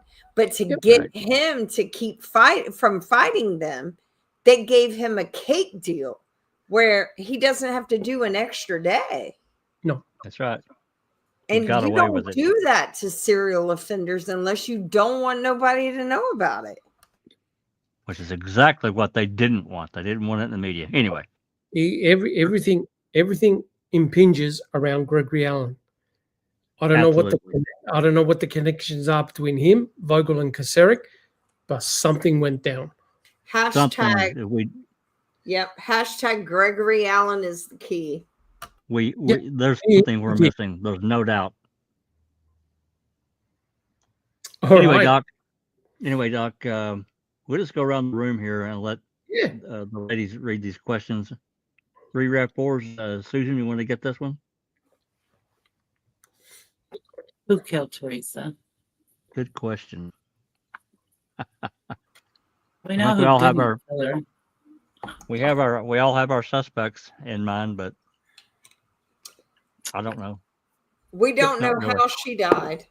We don't know if she was murdered or We don't know what day she died. We don't know. We don't know. We don't know much. No, we don't know enough to even, I mean, we can speculate, but truthfully, without a body and an autopsy, that seems And a crime scene. and a crime scene and police reports that are credible, we don't even know what happened.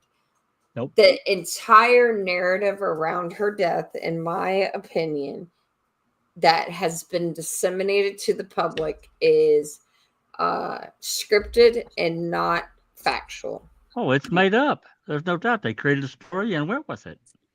And it certainly does not help when the lead prosecutor, special district attorney, Mr. Katz, is jokingly saying, no, not even jokingly, it was in court when he said, well, that's only if you believe she died on the 31st. Correct. I mean, Correct. say that. Correct. And he blew a fit. Yeah, he did. When Buting was talking about the voicemail messages. On the 2nd. Oh my God, he Went thought he was crazy. going to have a heart attack. Yeah. He went crazy because he knew that. He went full jumping bean. Yep. Right there. Correct. So in a murder investigation, there are obviously some avenues the state didn't want you to go down. And you're thinking to yourself, why? Why? Exactly. Because it hurts their story. Hurts their case. Correct. All right.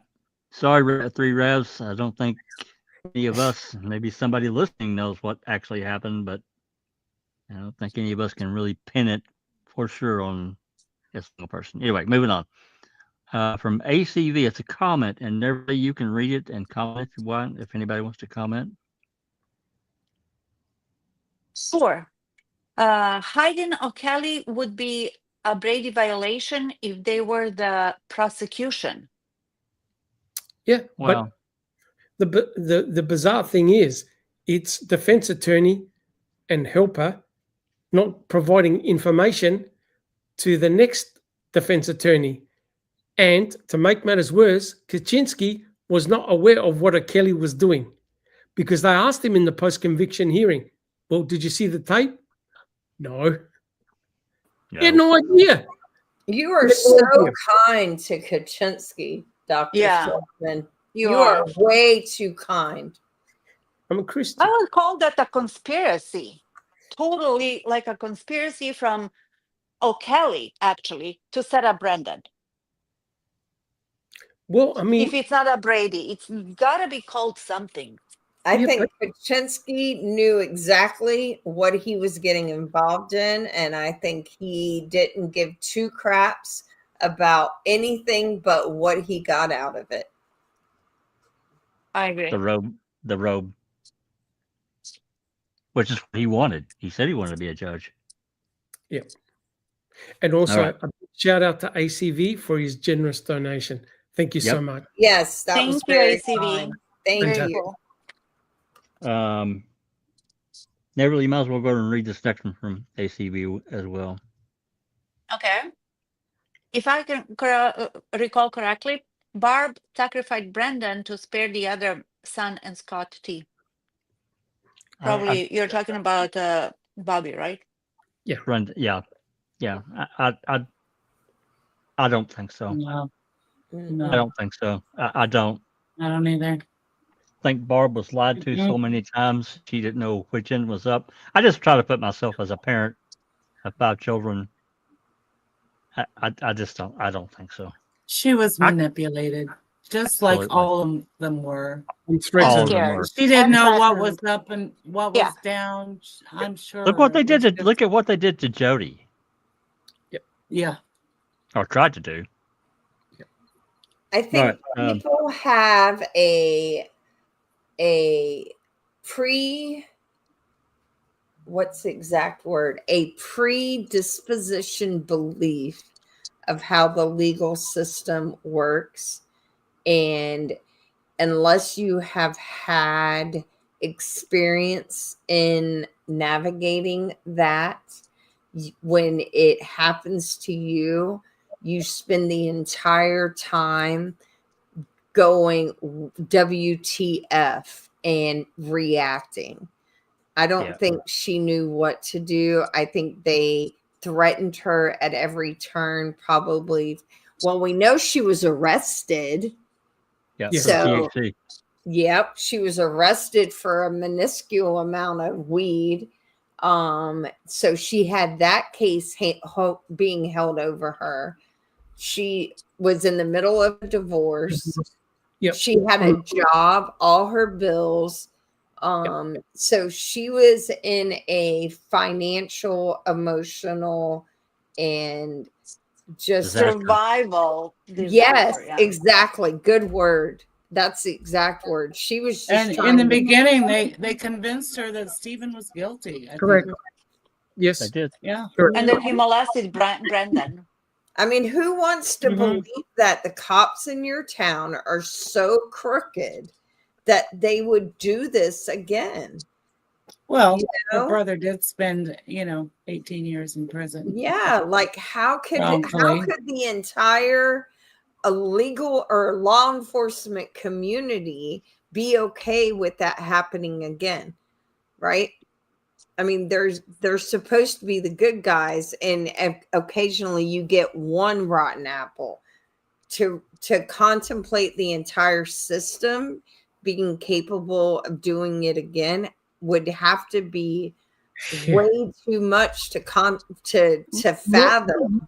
Not if it's systematic throughout a department. If a particular department is corrupt from the start, I'm talking about years ago, you just simply employ like-minded people that let things go and think like you do. That happens And run everywhere. off, run off the ones that you feel could potentially get you. Yeah. Yep. Look who followed Kasurik. The good old boys. Yep. Yeah, and as Jack said, look what they. Okay, sorry.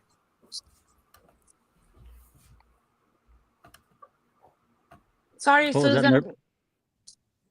Oh, I was just saying, look at the chain of Kasurik, Peterson, help me here. And even before Kasurik. I mean, if you go back in that town, those two brothers been corrupt for a very long time. Yeah, so it's been evil for a long time there. Go ahead, Deborah. And when you think about it, the 85 case and the investigation that they did it afterwards, after they figured out that Stephen was wrongfully convicted, and when they decided that they did nothing wrong, right? Correct. Who was in charge? Peg Lautenschlager. Correct. Who comes after her? Her son. Well, what do you think he's going to do? Same old, same old. Yeah. And who is his right hand? What's his name? That evil bastard. Ken Kratz's bandmate. Schimmel. Brad Schimmel. Schimmel. Exactly. Exactly. And then, as we said, we have Kuturek, we have Peterson, we have those two brothers. What are with the auto? Herman brothers. Herman brothers. Exactly. And it just goes. It's like a chain of command. Yep. Yeah. Chain of command. And what I wanted also to say is what Jack mentioned in regards to Stephen and Jody and what they did to Jody. Oh my gosh, that was an ordeal, right? They couldn't be in the same city pretty much. They couldn't see each other. And when they passed each other innocently, what did they do? They arrested her. Yes. So who knows what kind of threats Barb got? Yep, correct. You know what's interesting about that comment? Did you know? I know a lot of y'all aren't following the Young Thug YSL case, but he pled on like Thanksgiving or something day. He's been back twice to have his probation modified. This last time was because they were threatening to arrest him. He got banned from a specific part of Atlanta, Fulton County, for the entirety of his probation. He had to go and get the judge to give him special permission not to get arrested Now, mind you, he's from Fulton County, Atlanta, Georgia, but he couldn't even fly in to Atlanta to catch a connecting flight without risk of being arrested for violating his probation. That's so ridiculous. It is ridiculous. So he had to legally make sure they couldn't do that because they're trying so hard to bang him in the head. Yeah. All right. Next questions. Next Sorry, question. go ahead, Neverly, you have a comment? No, I wanted to see the next question. You didn't show Okay. up on my. No, I've not put it up yet. This is next person in line to read this one is Christina. All right. From Trav, Brendan either confessed to the crime or he did not. How can you get two sides to this argument? Was he led by Wiegert and Fassbender, or did he in fact confess? Surely one is correct. See, these He was these led good to me. questions. He completely led. Coerced. Correct. Completely manipulated it. You got to understand, and Trevor understands. Brendan Dassey is not unique. He's not the first, and he won't be the last child or someone with his mental capacity that's going to false confess. Correct. And that's why Professor Richard Leo went through the entire gamut in incredible detail of exactly how someone of Brendan's disposition would confess against his self-interest. Brendan's not the first. There's another No, they guy. did a TED talk. Actually, Laura Nyrider did a TED talk on Brendan. Yeah, correct. To abolish read technique on people like Brendan. Yes. And if you look at other famous cases, go to the West Memphis 3 and have a look at the way Jesse Miss Kelly was questioned. Jesse was 17, about the same intelligence level as Brendan, confessed to all this sort of stuff. Then when they looked at the forensic evidence, nothing but, and he got a lot of fundamental things wrong, and he's meant to be there. This is the same with Brendan. Charles Erickson He from had a dream. Had a dream, right? Yeah. So Brendan Melissa is not, Kalusinski. Yeah. They just So put out a new little documentary on her. Yep. And Brendan is not unique. It happens all the time because what happens is law enforcement. Now you got to remember, Fassbender and Wiegert did nothing wrong. According to the letter of the law, they're allowed to use deception. They're allowed to lie. They're allowed to make up stuff like, we got your DNA, we've got evidence, we've got this, and they've got nothing. They're permitted to do it. However, Professor Richard Leo went through the whole gamut to say, hey, if you use these type of techniques on a kid like Brendan, you're going to get a false confession. The possibility of a false confession goes, Brendan is not the first. The trouble is the state can't admit that it's a false confession, because if they do, all of a sudden they've got to let him go. And without Brendan, you lose Stephen. The house of cards falls. So whenever people bring up Brendan, I know a lot of us think of the West Memphis 3 case. I'm always reminded of a case out of Louisiana where a young man by the name of Damon Thibodeau was wrongfully convicted in the murder of it was either his cousin or niece, and she was actually a distant great whatever to Marilyn Monroe. She was a beautiful 14-year-old, I believe, who was killed. Have y'all ever there is a range of killings that encompass what's called the killing fields, which is like the bayou swamps and oil fields of Louisiana and Texas. Yes. Well, there was a young lady in Louisiana who was murdered, and her body, I believe, was found in Texas, and they got her cousin to wrongfully confess to killing her. He spent 15 years on Louisiana's death row for this crime, and DNA thankfully exonerated him. Thank God. And there is an interview with him. If you have the ability to look it up and watch it, that case parallels what was done to Brendan, in my opinion, so closely. It's like, go ahead. I was going to say, and Matt Livers in the double Nebraska homicides. Matt Livers did exactly the same thing.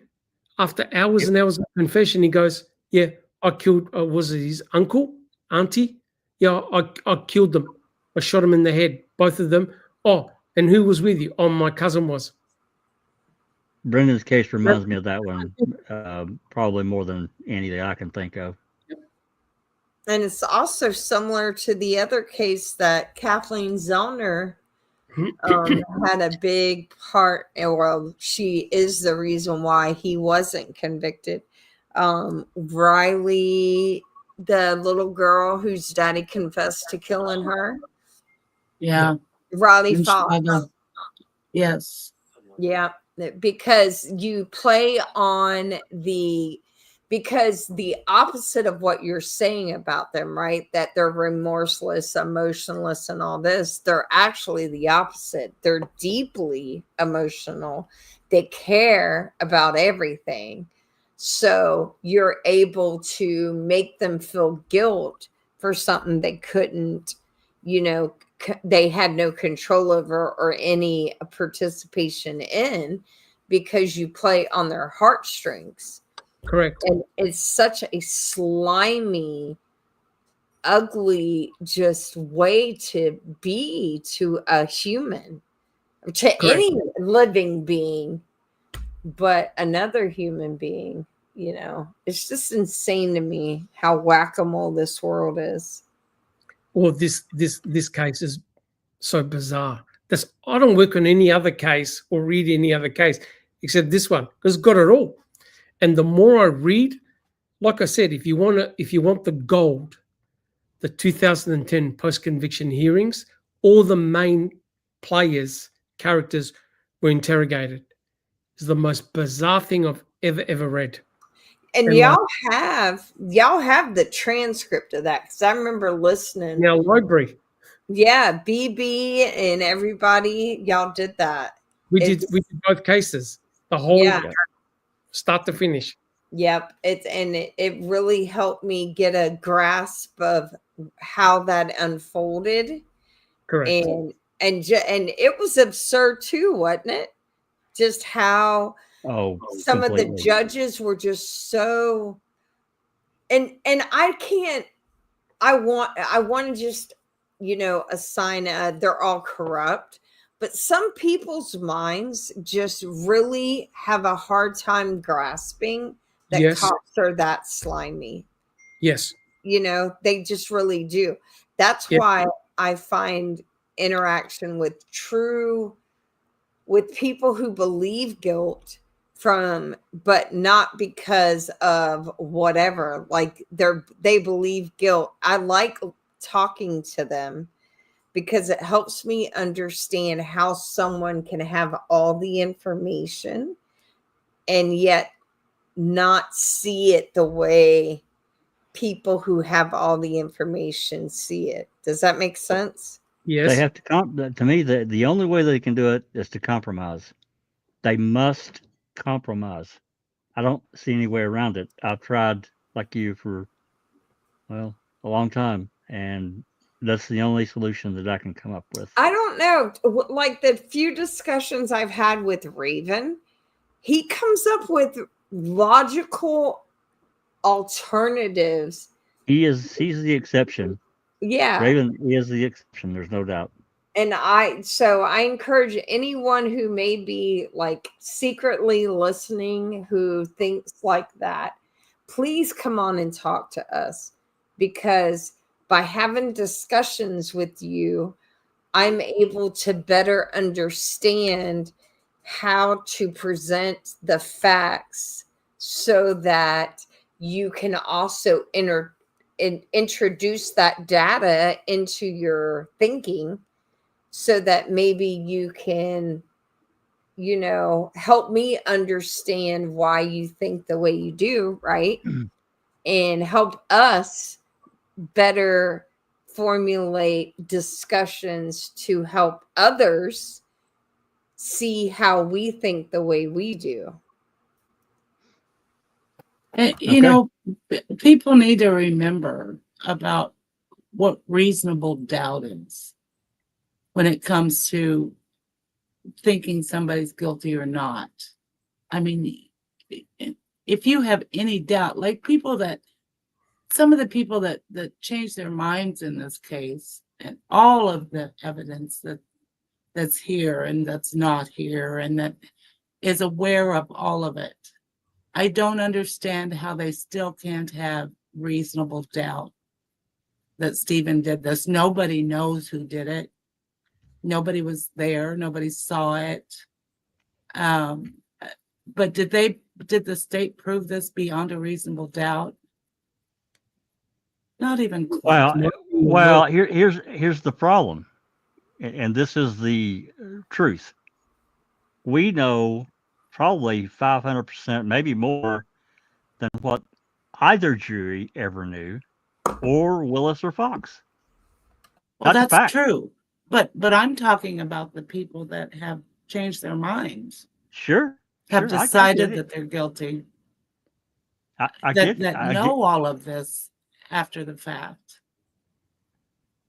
I agree, Susan. And to me, again, they've had to compromise on certain things. That's just my thinking. I'm not saying that that's what they did.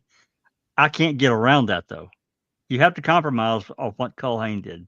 You have to compromise on what Eisenberg did. You have to compromise on what Sturdivant did. I can go on and on down that list.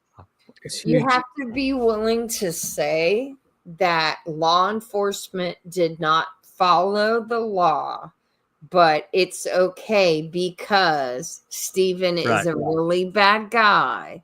And Brendan go on a gut feeling. You have to go by evidence. Yeah. To send somebody to prison for the rest of their life. I mean.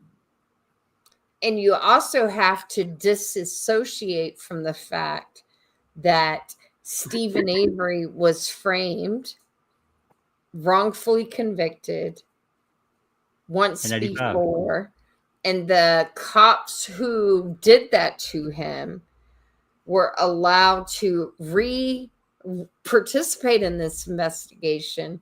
And then the cops who claimed they led the investigation with the DA's office lied and said that the cops who wrongfully convicted him didn't have any role in it.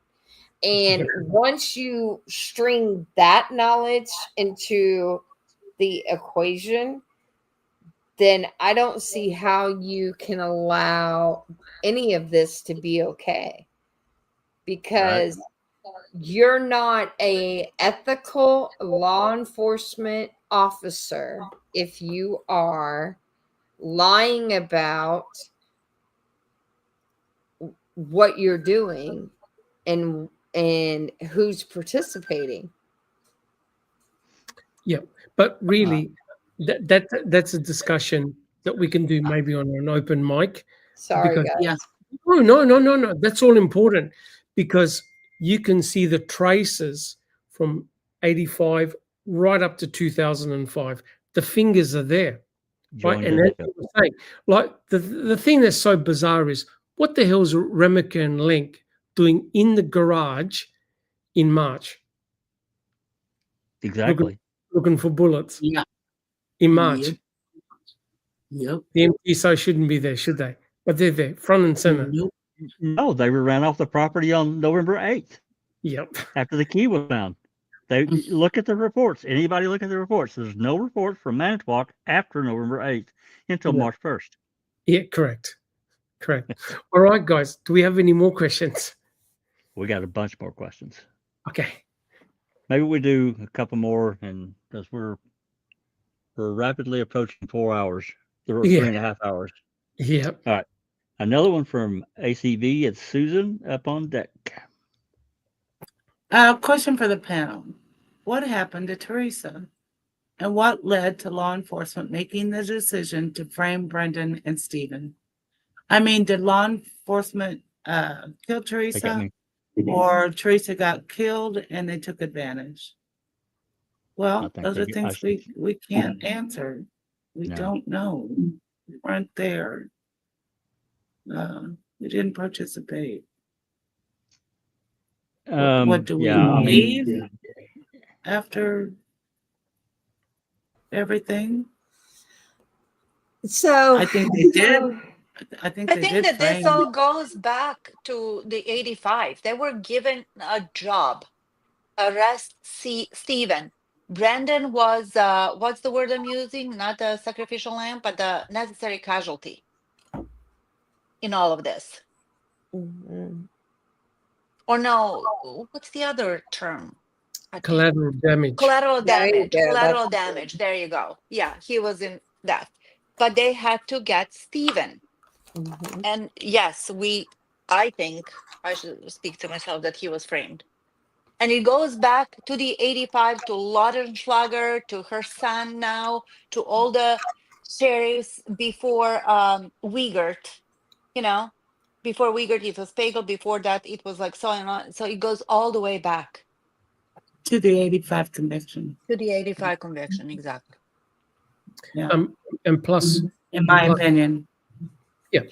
and plus, if you look at the way the strategy was right from the get-go, Stephen Avery was the bad guy, and he also was the poster boy for the project, the Innocence Project, so Kratz and Pagel had to turn that tide very, very quickly, the tide of sentiment to he's a cold-blooded killer. Brendan Dassey wasn't even in the picture until much later. Brendan Dassey actually made the case even more complex, and it made no sense, right? So Kratz was trying to say, well, Stephen was convicted without the use of Brendan. That's complete Yeah. bullshit. That's complete bullshit. Because you know Kratz that needed a narrative. He needed a narrative. He had no way to did explain the March before 2nd Brendan. press conference. Correct. He did the March 2nd press conference. He poisoned all the jury pool, and then he took Brendan completely out because he knew that Strang and Buting were ready for Brendan. They got a professional, Professor White, I think his name was, who is an interrogation specialist Right. and false confession specialist, who would have appeared on the stand and taken Brendan apart. Brendan would have recanted on the stand, and that would have been devastating for the state's case, right? So they took Brendan right out. So Brendan made things worse, not better. So they convicted Brendan on what he said. Oh, you admitted? Okay, jury believes you. Done. Gone. Yeah. So, I mean, I can't truly answer ACV's question. I mean, I personally feel that we may never know what happened to Teresa unless someone steps forward, because we don't have a crime scene. No. I don't think we have a murder weapon or the murder weapon. We don't know where. There's so much to me that we simply don't know. Can we point fingers here? Sure we can, but that's not truly fair, as I think the ladies have talked about. I mean, I suspect Ryan Hillis. I have for forever, because he lied. He didn't lie once. He lied a bunch. And this was somebody, Teresa was somebody that he supposedly cared about. So why did he lie? Why would he agree to do that? Why would he need to do that? There's a lot of motivating things for certain events that really don't work for me too. I'm not going to get into all that. Maybe that's something we can have a discussion about on an open mic, right? So, I mean, me personally, I just don't think we're going to ever truly know unless someone steps forward. but the answers are on the RAV. Oh, there are, yes, I agree with that. There are And the many, license many plates answers. and the blinker light. The answers to what happened are on the RAV. So I think this is my answer to the question. What happened to Teresa? I think the only thing that keeps me from thinking that she died an accidental death is the blood splatter in the back of her vehicle. If it is indeed hers, then it's clear something violent occurred to her. Yes. I think that being said, Brendan is the glue that not only gives them the ability to introduce a crime story, right? What happened, where it happened, how it happened, and all those things. But it also introduces the necessary evidence for the state to declare Teresa as a murder victim and a victim of a crime being committed. Certainly two pieces of evidence. Yeah. So the bullet, right? The bullet fragment FL. Yep. That's right. And hood latch. And the hood And latch, hood latch touch DNA. The bullet fragment FL, which the medical examiner says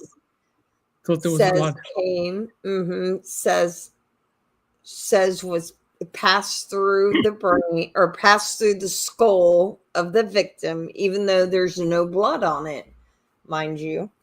But there was fragmented bone on the minuscule skull, and there was her non-blood DNA found on it. And that was only found after the March 2nd interview.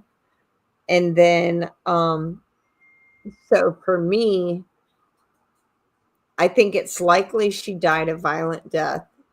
It's possible that she died an accidental death that was then utilized to solve a problem. And unless someone grows a pair of cojones and tells the truth, we're still here discussing this. There you go. Excellent. All right.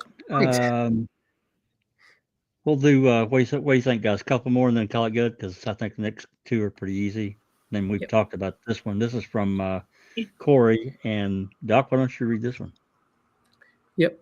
Corey, I believe this was all a collaborative effort to continue covering up 1985. Anybody with me? Yeah. Joined at the hip. Joined at the hip. Yep. Yep. You cannot separate 1985 with 2005. No. They're joined. You know, honestly, I'm actually glad he asked that question, because if this was an ethical, honest investigation and Stephen really and truly was a guy who snapped after spending 18 years in prison wrongfully, they would have led in their opening statement with, we know what happened to Stephen Avery in 1985 was unconscionable. And there are many things that should have been done differently, but that is no excuse for what he did upon release. Yeah, no. And No way. instead, what they chose to do was not say a word. Nope. Yep. Yep. 100% correct. All right. We're all done, or we got one more? Let's do one more and then we'll call it good, because I'm starving and I know others are too. Anyway, next one for Neverly, and this is from the Clack family. Okay. Why can't Brendan legal team go after Kratz and Kaczynski? for violating confidentiality of Brendan's legal rights?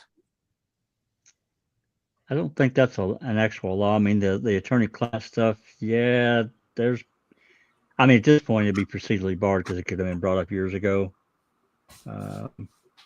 So that's the reason why I think they can't do it now. But They tried the post-conviction, right? I'm sorry? Yeah, They tried in the post-conviction, right? dismissed it. Right. Judge. Yep. He Yeah. dismissed it. Yeah. Yep. So there's a fancy term for DAs and officers. It's like blanket immunity. What's it called, Jax? You know it better than me. Prosecutor. Like professional Qualified immunity. qualified immunity. Umbrella So language. qualified immunity means when you're a DA that unless it is clearly evident that you are intentionally trying to wrongfully convict someone or you're intentionally doing something that is wrong, you get a free pass, a get out of jail free card. The only DA that I know of that has ever been prosecuted, and there have been plenty of DAs exposed as being slime balls. The only DA I know that went to prison for being a slime ball is the DA in the Melissa Lucio case. Now, the DA that did it to, what's the guy's name in Oklahoma from the hotel? Glossip. All right. Now that DA did lose his ability to be a DA, and not many people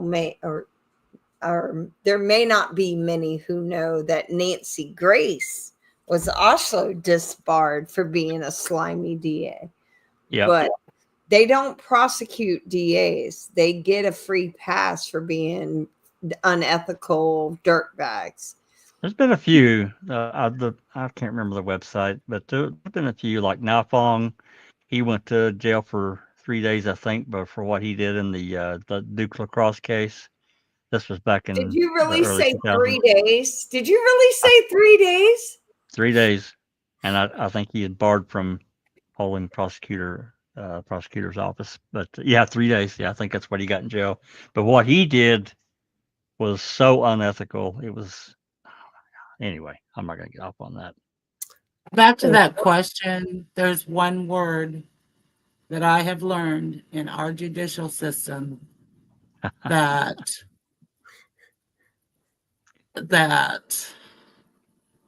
completely shuts everybody down. It's called procedure. Oh, yeah, absolutely. Procedure. Yep. That's right. It's one of those workarounds. They can ignore reality. They can ignore obvious evidence. They can ignore everything as long as you procedurally did not file it correctly. Procedurally barred. Yep. They got off on a technicality on Zellner's Two first dirtiest PCR. words in our justice system. Absolutely. That doesn't take away from what our experts did. It just means that she couldn't go forward with it. It's all about the procedure, guys. It's all about the procedure. We've learned that, and we've seen. Yeah. If you're new to wrongful convictions or new to this case, a lot of people will claim not to be fans of Kathleen Zellner because Stephen Avery had filed a pro se, which means he filled out the paperwork himself, a pro se motion, and in 2013 or something. That's and right. Instead of her, and it was a hot mess express because he didn't graduate high school and he's not an attorney. So if you read through it, you'll see why she didn't want to try and even piggyback on it. Well, Instead of she could have her just piggybacking, she could have just amended it and instead done of it. She her could've- amending it, Mhm. she chose to spend, Procedurally, yeah, that's what pr- she yeah, needed to do. which procedurally would been the right move. She chose instead to invest a whole lot of money and time and legally create a logical, easy to follow brief of why this case was bogus BS. And they threw it out because it was fill in the blank, Susan. Procedurally barred. That's right.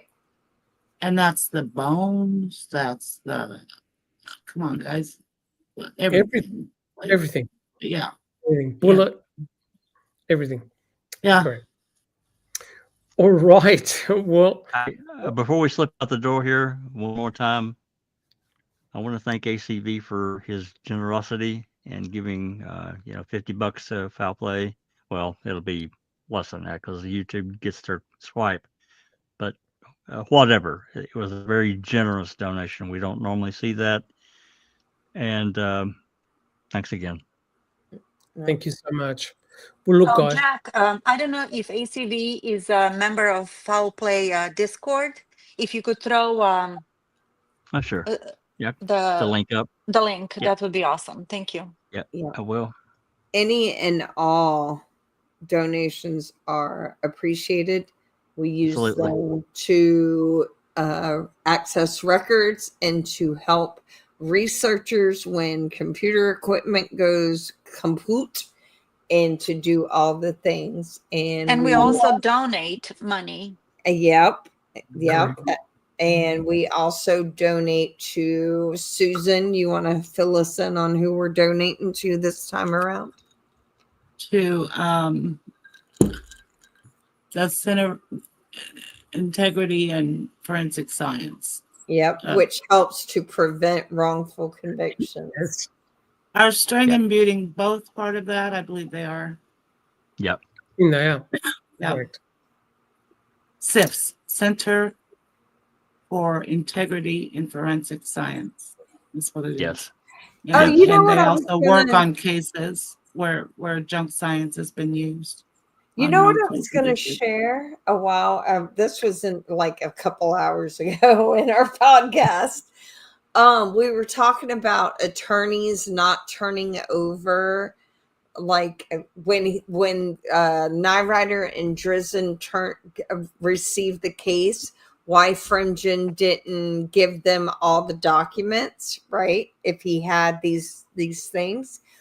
I contacted Stephen Glenn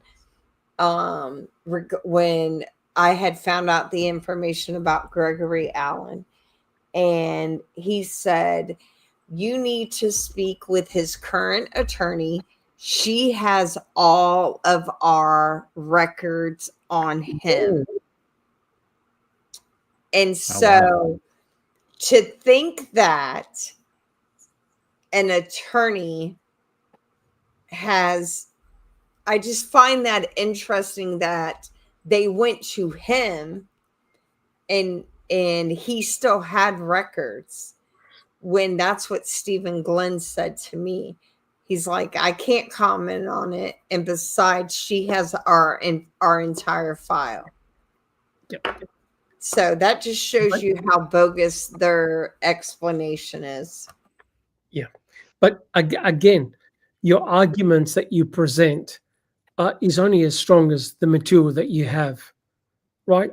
And if you don't have that, if things are withheld, things are lost, you can't present a good defense. Remember when we got the picture that Brendan drew with Fassbender showing where he cleaned the stain? That was a game changer. But that never was presented. Lord knows what has been lost. What documents have been lost. And now we're going through a self-interview form no one's ever seen before. Right? Yep. Amazing. All right. Well, look, guys, I think we're all tired and hungry, and some people in chat said that it's nearly 4 o'clock in the morning. Yeah. Again, I'd like to thank all of our supporters, and no matter what listening platform that you're listening on, thank you so much for your feedback. I want to thank everyone in chat for your excellent questions and contributions, and everyone on the panel for their wisdom and their knowledge. And guys, fingers crossed, Jack 61, you're doing an open mic tomorrow? Yep, we'll do an open mic tomorrow. I think it'll be 30 minutes earlier. It's 5:30 Central. And we should be able to get finished with this new DCI dump of the reports. Don't have that many left. Awesome. Thank you so much, guys. It would be awesome. Actually, for selfish reasons, I would love to go back to 1985 and talk about that. Well, back to the roots and the origins of everything. You got to do the root cause analysis. Where did it all start? Well, 1985 Maybe. it is. Correct. Maybe after we finish the docs. There's a saying, those who forget their history are doomed to repeat it. No Yep. doubt. Yep. All right, guys. Well, look, take care. Thank you so much. And hopefully we'll catch you all tomorrow. Thank you. Hey, thanks everybody. This has been Foul Play Production.